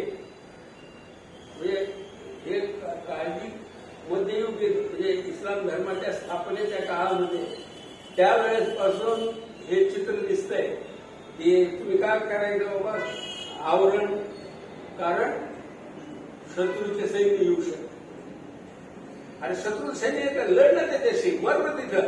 आपण कशाला ह्या बंदिस्त करतोय. अंडरस्टँडिंग ही अंडरस्टँडिंग फार महत्वाची आहे. पण काही लोकांना आहे ना, काही समाजातल्या काही बायांना विशेषतः हे हवं असतं. स्वातंत्र्य गेलं तरी चालेल, संरक्षण आवश्यक. अख्खी कुटुंब व्यवस्था ह्या सिद्धांतावरून करायची. म्हणजे आपलं स्वातंत्र्य गेलं तरी चालेल, तुम्हाला सांभाळा बरं का. ही जी गोष्ट आहे ती त्यांनाही सांगायला लागेल की स्वातंत्र्य ही जास्त महत्वाची गोष्ट. दुसरी गोष्ट प्रामुख्याने ह्या गोष्टी मला वाटतं आता 11:30 झाली, 12 वाजेपर्यंत हे सतत चालू आहे.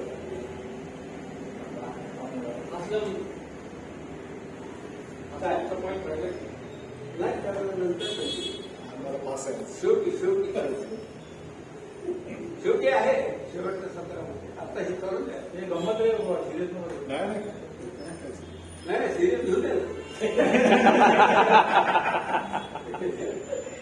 तू सिरियस घेत नाही हा प्रॉब्लेम आहे. जबाबदारी स्वातंत्र्याच्या निश्चित आहे.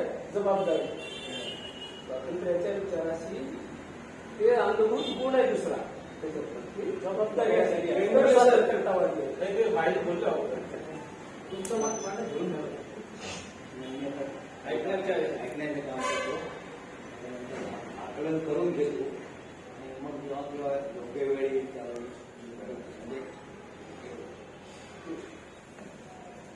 आता हे तर अगदी स्पष्ट झालंय. आता कुणाला बंधन नाही बोलण्यासाठी मोकळेपणाने बोलणं. मला वाटतं की इथं आपण थांबूया आणि ह्याने मी पहिल्यांदा सूचना केलेली होती परिचय तेवढं एक सत्र चालूया. 10-15 मिनिटात ते संपत आहे. म्हणजे आपल्याला जेवायची वेळ होते. चला असं नाही वेळ होती. हा असलं करायचं. खरं पूर्ण परिचय हा पूर्ण परिचय आहे. ठीक आहे. माझं नाव असलम सय्यद. मी पुण्यामध्ये राहतो.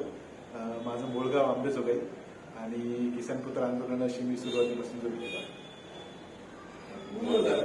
पूर्ण झालं ना. अजून काय?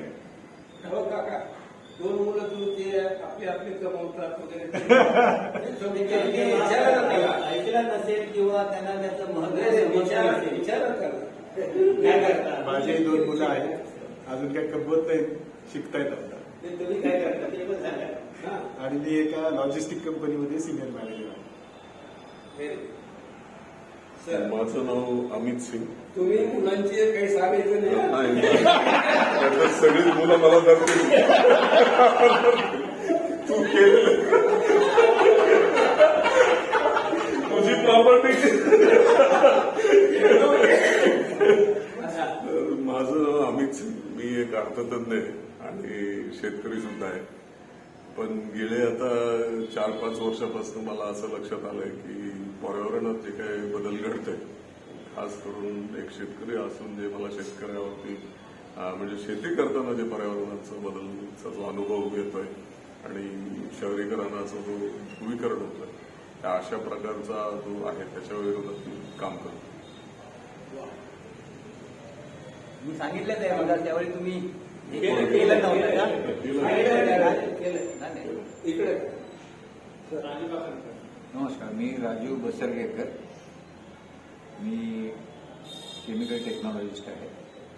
शिक्षण आहे पॉलिमर टेक्नॉलॉजीमधलं PhD आहे.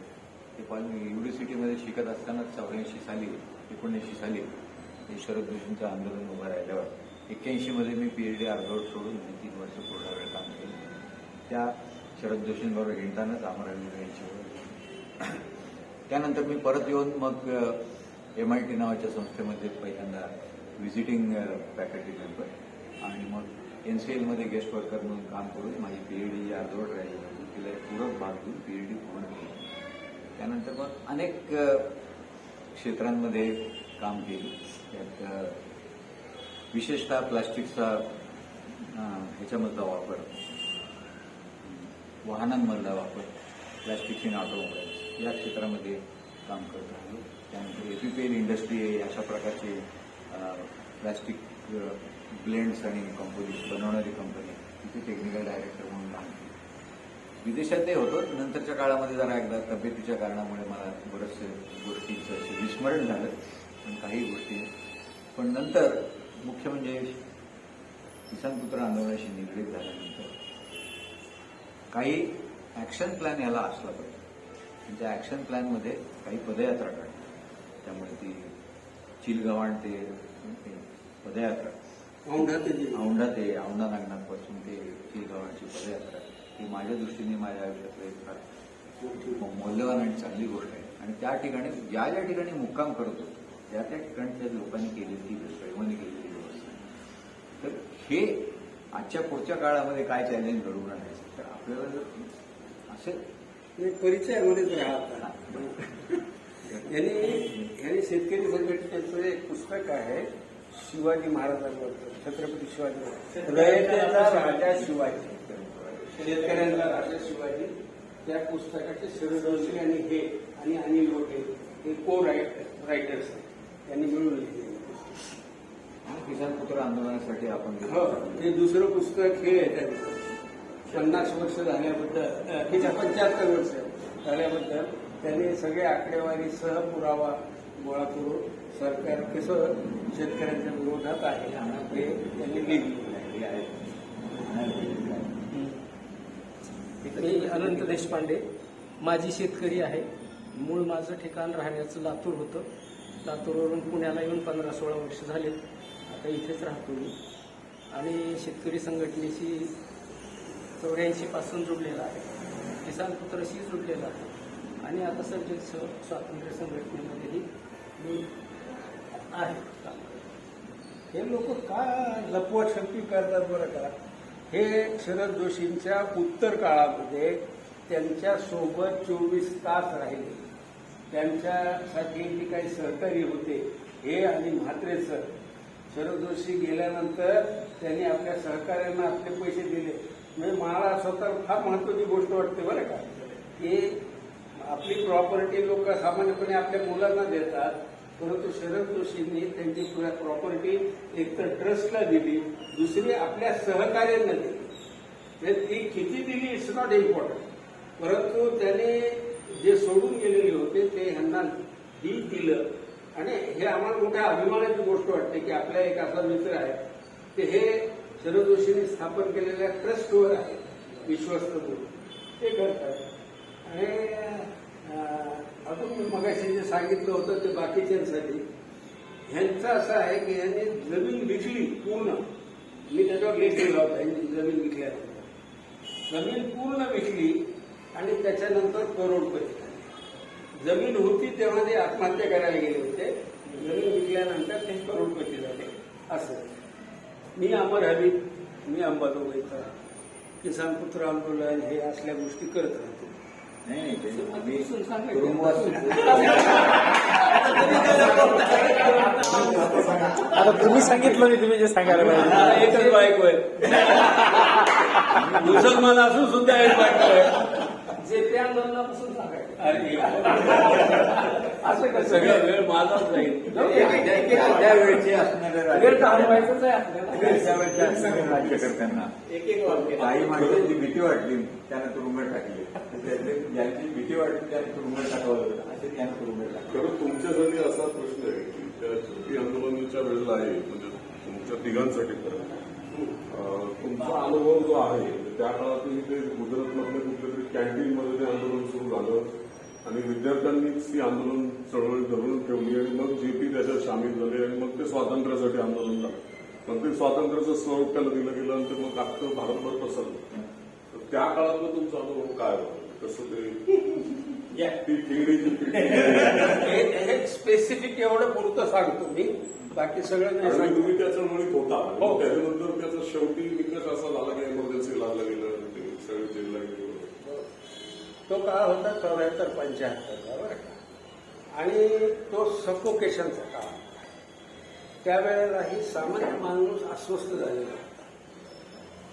अस्वस्थ होणं म्हणजे काय, आपण काही केलं तरी काही होणार नाही असं वाटायला लागलं. जी आता ह्या मागच्या काळापर्यंत कालपर्यंत आपल्याला मोदीच्या रेजिममध्ये वाटलं काही करा तुम्ही, काही होणार नाही, म्हणून कुणी काही करतच नव्हतं. म्हणजे सोनम वागचूकला अटक झाली त्यावेळेला कुणी काही केलेलं नाही. अशीच परिस्थिती जवळपास त्यावेळेला होती. पण 74ला मला मी किती वर्षाचा असेल, 22-23 वर्षाचा असेल, त्याच्यापेक्षा लहान असेल, 21 वर्ष. त्यावेळेला विद्यार्थ्यांचं आंदोलन सुरू झालं आमच्याकडे मराठवाड्यात वसमतला एक इंटरव्ह्यू होता नोकरीसाठी. हजारो पोरं आले आणि आता एवढ्या लोकांचा इंटरव्ह्यू कसं घेणार. बातमी अशी आली की त्यांनी माणसं अगोदरच सिलेक्ट केलेले आहेत आणि हे खोटं करणार आहे. हे कळल्यावर पोरं मोर्चाने गेले. आपला एक मित्र आहे बल तामसकर, तो बल तामसकर त्याच्यात होता. ते सगळे घुसले ऑफिसमध्ये घुसल्यानंतर लाठीचार्ज झाला, गोळीबार झाला आणि त्याच्यात 2 पोरं मेली, तरुण मुलं मेली. आणि त्याचा राग तिथं कृषी महाविद्यालय परभणीमध्ये, हे परभणी जिल्ह्यातलं वसमत कृषी महाविद्यालयामध्ये हे प्रकरण गेलं. तिथं परीक्षा चालू होत्या आणि त्या पोराने परीक्षांवर बहिष्कार टाकला. ते झालं शिकून काय उपयोग आहे, परीक्षेतून काय उपयोग आहे, उद्या असंच मारावं लागेल आपल्याला अशी बाब. म्हणजे तुम्ही बघा कॉक्रोच फिलिंग हे त्यावेळेला होतं या मुलांना. आणि ती मुलं बाहेर पडली परीक्षा सोडून. आता त्या मुलांनी टोळी तयार केली. आमची तर परीक्षा गेली, आता सगळ्यांची गेल्याशिवाय आपल्याला पुन्हा परीक्षाच होणार नाही. त्यामुळं ते पोरं ह्या कॉलेजमधून त्या कॉलेजमध्ये, त्या कॉलेजमधून त्या कॉलेजमध्ये, तसंच अंबाजोगाईला आले. अंबाजोगाईला आल्यानंतर आम्ही त्यांना जॉईन केलं. मी सुद्धा बीएड कॉलेजला परीक्षा होत्या, त्या परीक्षामध्ये मी घुसलो, पेपर फाडले, उत्तरपत्रिका आणि घोषणा केल्या. घोषणा केल्यावर आले पोरं, पण पोलीस होते ना तिथं, लय हाणलं. मला लागलं म्हणजे पाठीवर ओळ होते आमच्याही, पण अण्णा खंदारेला बेदम मारलं होतं. त्याला पळता आलं नाही जास्त, त्यामुळे त्यांनी जास्त मार खाल्ला. म्हणजे आम्ही जेव्हा ते बालक मंदिर नावाचं एक जागा असायची तिथं आम्ही जमलो तर एक स्वातंत्र्य सैनिक हैदराबाद मुक्ती संग्राम ते आले, त्यांनी आमच्या पाठी बघितल्यावर ठसा ठसा रडला. ह्यासाठी स्वातंत्र्य मिळालं, ह्यासाठी मिळालं आजच करून ते रडत होते काका. तर हे असंतोष हा गुजरात मधलाच नव्हता, तो मराठवाड्यातही होता, तसाच बिहारमध्ये होता. JP आले गुजरातमध्ये, परंतु ते आल्याबरोबर त्यांनी बिहारमध्ये आंदोलन सुरू नाही केलं. ते गेले, ते काय करत होते म्हणजे का त्यावेळेला की नक्षलवाद ही एकमेव मेथड आहे का रुरल असंतोष व्यक्त करण्याची. ग्रामीण भागामधला असंतोष व्यक्त करायला दुसरं माध्यम नाही का असा प्रश्न घेऊन ते कुठल्या तरी आदिवासी किंवा तसल्या ग्रामीण भागामध्ये तिथं ते काम करत होते. गुजरातचं पाहिलं की तिथं जाऊन बसले. बिहारच्या मुलांनी आंदोलन सुरू केलं, त्यांच्यावर गोळीबार झाला आणि ती मुलं नंतर जयप्रकाशजीकडे गेली आणि त्यांनी सांगितलं की तुम्ही आमचं नेतृत्व करा. ते वागचूक जसं काल सांगत होतं ना, शांततामय रहना पडेगा, तसंच जयप्रकाश नारायण शांतता अहिंसा. आणि दुसरी गोष्ट जी सांगितली ती वागचूकनं नाही सांगितली ती गोष्ट होती जयप्रकाश नारायण म्हटले की माझा ऐकणार असाल तर मी तुमच्यात येतो. माझं ज्या दिवशी तुम्ही ऐकणार नाही त्या दिवशी मी निघून जाईल, माझं फॉलो करावं तर मी येतो. आणि ह्या 2 अटी टाकून ते आले. तिथे आल्यावर गफूर नावाचा सत्कार, समाजशास्त्र ज्यांना कळतं भारतातलं, गफूर सारख्या मुख्यमंत्र्याला टार्गेट करणं फार सोपं असतं. त्यामुळं त्या आंदोलनाला उत्स्फूर्त प्रतिसाद मिळालेला. पण राजीनामा त्यावेळेला एकच मुख्यमंत्र्यांनी दिलं होतं, चिमनभाई पटेल. चिमनभाईंनी दिला, गफूरलाही द्यावा लागला, त्यालाही द्यावा लागला. बिहार गफूरला द्यायचा नाही, त्यामुळे ते ताणलं गेलं म्हणून आंदोलन वाढत गेलं. म्हणून इंदिरा गांधीतून त्यागपत्र सिंहासन खाली करो की जनता. तो म्हणतो की त्यावेळेला आम्ही जे आंदोलन केलेलं होतं ते मास मुवमेंट होती, लाखो पोरं सामील झाली. आज मराठवाड्यामधलं जे पॉलिटिकल लिडरशिप आहे ती सगळी त्या 74च्या विद्यार्थी आंदोलनात केली. मग आम्ही जयप्रकाशजीने 6 मार्चला कॉल केलेला होता, तर त्या कॉलला आम्ही दिल्लीला कसं गेलो माहितीये का. म्हणजे हे 22-23 वर्षाचा मी आहे, मी काय फार विचार करणारा वगैरे माणूस नव्हतो त्यावेळेला.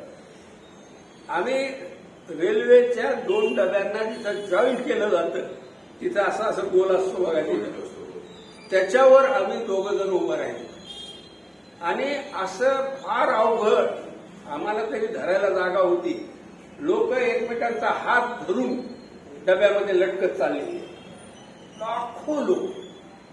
आम्ही त्यांना ह्यांनी जसं लाठीचार्ज वगैरे केला तसं काही नव्हतं केलेलं.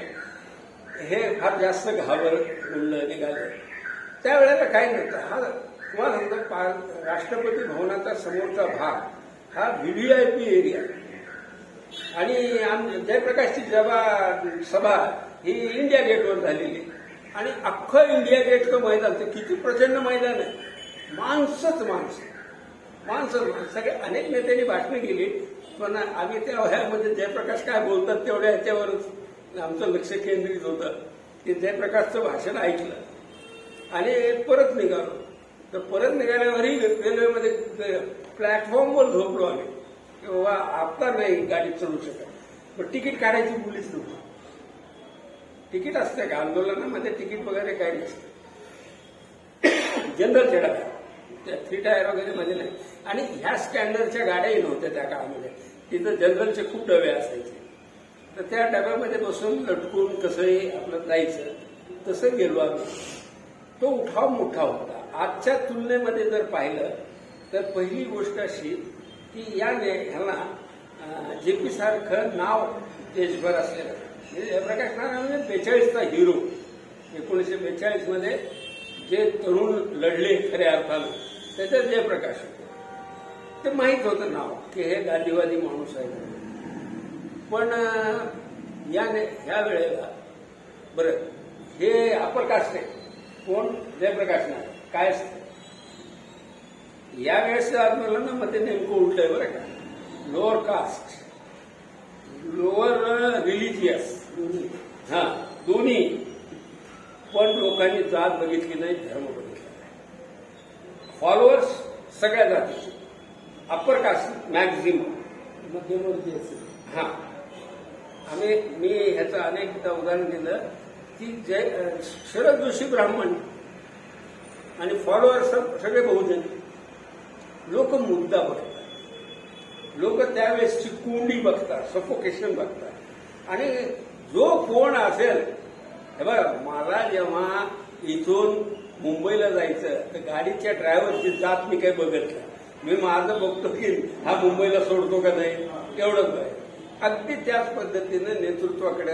लोक बघतात खऱ्याने हे पॉलिटिकल लिडरशिप जी असते ती दुसरा मुद्दा मी ह्या आंदोलनाच्या वेळेला सांगितलेला की निर्दलीय माणूस नेतृत्वात लागतो तुमचं पटो न पटो पॉलिटिकल माणूस सत्तेला धक्का देऊ शकत नाही त्याला कसं चिरडायचं हे सत्तेला माहीत असतं राहुल गांधीच्या नेतृत्वाखाली कॉक्रोच सारखं आंदोलन होऊच शकत नाही त्यांनी खूप प्रयत्न केला परंतु नाही जमत ते कॉक्रोचेस नॉन आयडेंटिफाईड असा चेहरा नसलेले लोक निर्दलीय लोक ह्या लोकांना हाताळणं कठीण जातं म्हणून रात्री 12 वाजता सरकारचा प्रतिनिधी वांगचूककडे जातो त्याच्याशी चर्चा करतो हे सगळं घडतं ते निर्दलीय असल्यामुळंच घडू शकतं पॉलिटिकल पार्टीला हे अल्टरनेट्स उभे करता येत नाहीत हे 74लाही अनुभवलं आणि तिथेच शिकलो खरं मी की जयप्रकाश नारायण सारखा नेता नसताना तर ह्या लोकांनी त्यांनी इंदिरा गांधींनी काय वाट लावली असती काही सांगता येत मारून टाकली असती काय वाटलं तरी पुढची घेऊ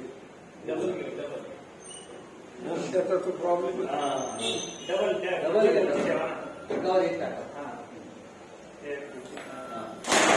तर असं 74 मध्ये आम्हाला अनेक वेळेला अटक झाली अनेक वेळेला पोलिसांनी मारलं आम्ही एक मोफत प्रवासाचा सत्याग्रह केला होता 74च्या आंदोलनात मोफत प्रवास एसटी सरकारी चलो बैठो आणि चलो तर अंबाजोगाईला 12:30 वाजता उदगीर गाडी यायची औरंगाबाद उदगीर त्या गाडीमध्ये मी बसलो आणि सांगितलं की आता तिकीट बंद तिकीट काढायचं नाही कंडक्टर म्हणला तुमचं काढत नाही बाकीच्यांचं काढू द्या नाही कुणालाच नाही काढू द्यायचं म्हणजे बरं मी एकटा त्या गाडीमध्ये असं बोलणार पण सहानुभूती खूप लोकांची कुणीच काढलं नाही तिकीट मग ते लोक भरले एक अजून स्टॉप अहमदपूरला एक स्टॉप होता गाडीत लोक बसले त्यांची तिकीट नाही तिथं पोहोचलो आम्ही पहाटे पोहोचल्यानंतर पुन्हा स्टूल काढून त्याच्यावर उभं राहून सगळ्यांना मार्गदर्शन आमचं कुणीच तिकीट काढायचं नाही आज विद्यार्थ्यांनी आंदोलनाने सांगून टाकलेलं आहे बिन तिकिटाचा प्रवास आंदोलन चालायचं एका लातूरला जाणाऱ्या गाडीमध्ये मी चढलो खचाखच गर्दी मग त्याला सांगितलं तिकीट काढायचं नाही त्याने गाडी नेली पोलीस स्टेशनमध्ये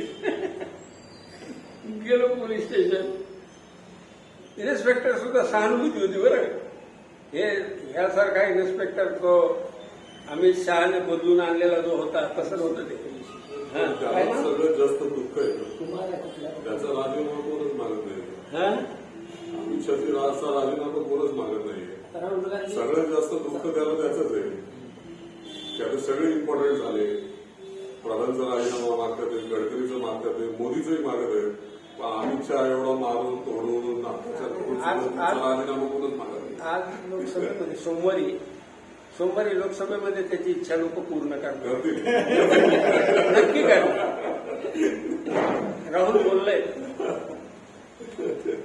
तर त्यांनी आम्हाला पुरी भाजी खाऊ घातली सगळ्या बसमधल्या लोकांना इन्स्पेक्टरने फुकट आल्यापासून नाही गावातच होतो ना मग ते म्हणजे की घेऊन जा मी म्हटलं मला पण यायचं तुम्हाला माझ्या गाडीत सोडतो ना म्हटलं मालतो नाही ते काय करायचं माहिती का हे तरुणपणाचे जे फायदे असतात ते मला मारत नाही मला समजून घेण्याचा प्रयत्न करतो मला सहकार्य करतो पण मी गाडीत बसलो, मी गेलो, अर्ध्या लोकांनी तिकीट काढले, अर्ध्याने नाही काढले. लातूरला गेल्यावर मात्र आम्हाला अटक झाली. अटक झाल्यानंतर आम्हाला पोलीस ते लॉकअप असून दिलं, त्या लॉकअपमध्ये टाकून दिलं. आम्ही म्हटलं काय नाही. माझ्याबरोबर 2-4 मित्र झाले. ते गुंडे नावाचा एक आहे औरंगाबादमध्ये, ते शिक्षण संस्था आहे, तो पण होता. मुसलमान डीवायसी होता बरं का. तर तो मला म्हणायला लागला की तू काही उपाडायस ना. हा म्हणलं हे आपला सबका आहे ना, बच्चों के मुस्तकबिल काय आहे म्हणलं. ते म्हणले नाही तू ऐसा मानेगा नाही म्हणले. म्हणून ते गेलं निघून. दुपार झाली, संध्याकाळ झाली, रात्री आलं ते. दुपारचं जेवण बोंबललं. आम्ही तिघं चौघ जण, आम्ही तिघं चौघ परेशान ना.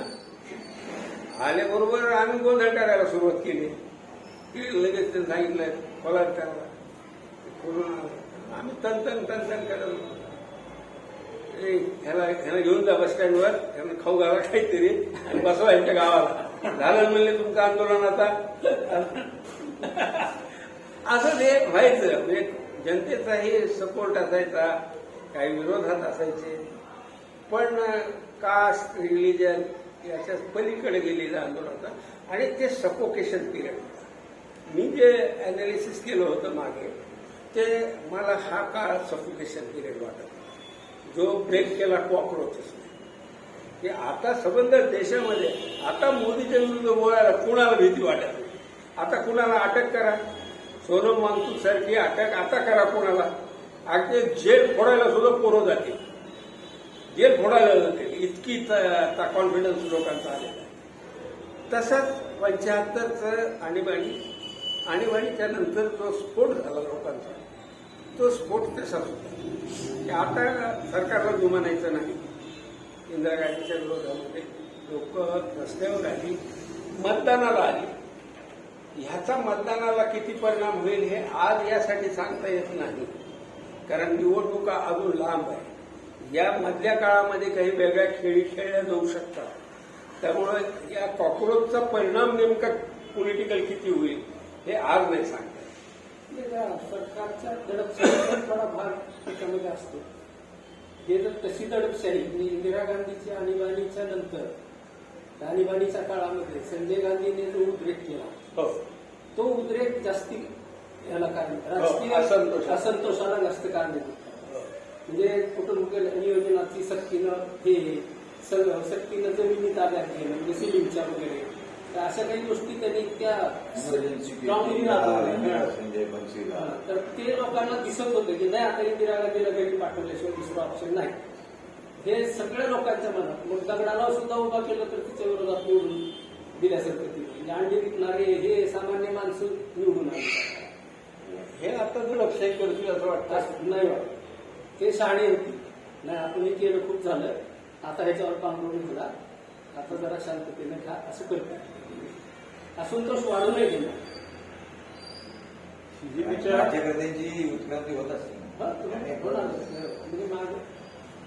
म्हणजे सीजेपीच्या अगोदर आता पोरं बोलायला लागले. परवा एका पोरीचा इंटरव्ह्यू होता, ती बोलली की नरेंद्र मोदी सतत नेहरूंनी हे केलं, इंदिरा गांधींनी हे केलं, राजीव गांधींनी हे केलं म्हणून बोलत असतात. अरे आमच्या काळात ते नव्हती, ते मेल्यानंतर आम्ही जन्मलोय. आम्हाला त्यांचं पुराण कशाला गात आहे आमच्या समोर? तुमच्या समोर जन्मलोय, तुम्ही आमचं राज्य करते, आम्हाला कळते कसं. तुमचं सांगा ना काय. ही जी आहे ना लोकांची, पोरांची विचार करण्याची पद्धती, ही पद्धती घरना सांभाळून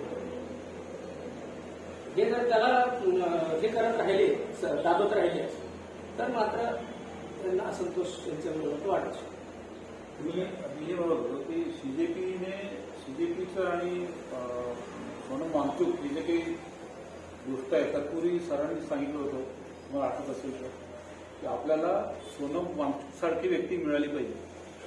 तेव्हा हे सीजेपी नव्हतं सुद्धा, काँग्रेस पण नव्हतं तेव्हा. आपण अनेक वेळा आम्ही तर भेटायला जाऊ. हे सुद्धा फिट नाही किंवा एवढं लक्ष असणं ह्या गोष्टीकडे महत्वाची गोष्ट आहे. ते प्रॅक्टिकली झालेलं आहे. फार काळ पण घेतला आहे त्याच्यावर. आपण भेटला होता.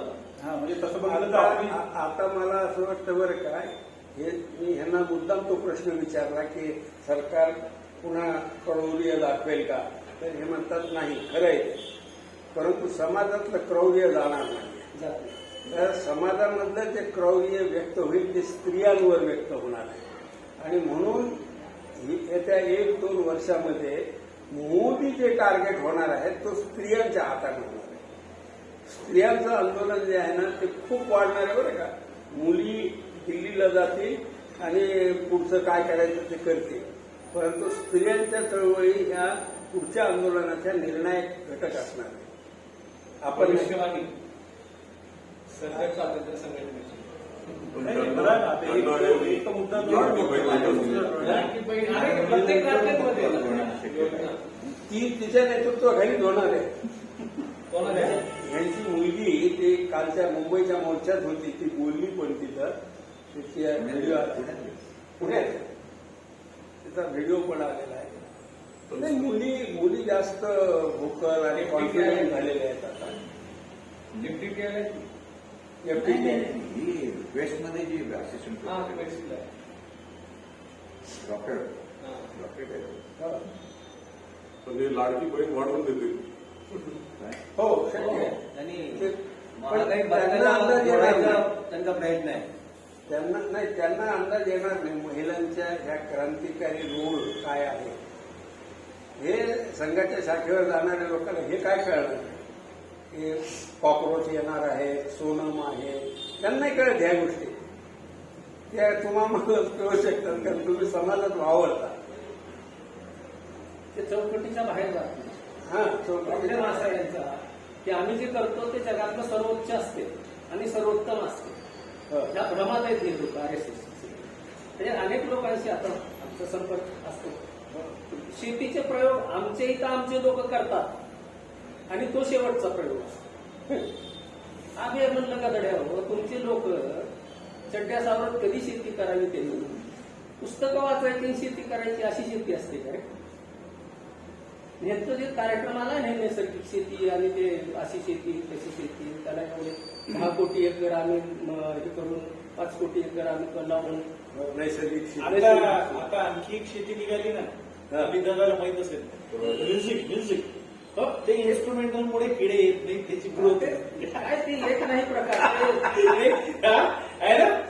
पाहिलं तुम्ही की त्या इन्स्ट्रुमेंट मुळे खत वगैरे टाकण्याची काही गरज नाही, कीड लागत नाही, त्याची ग्रोथ होते. म्युझिक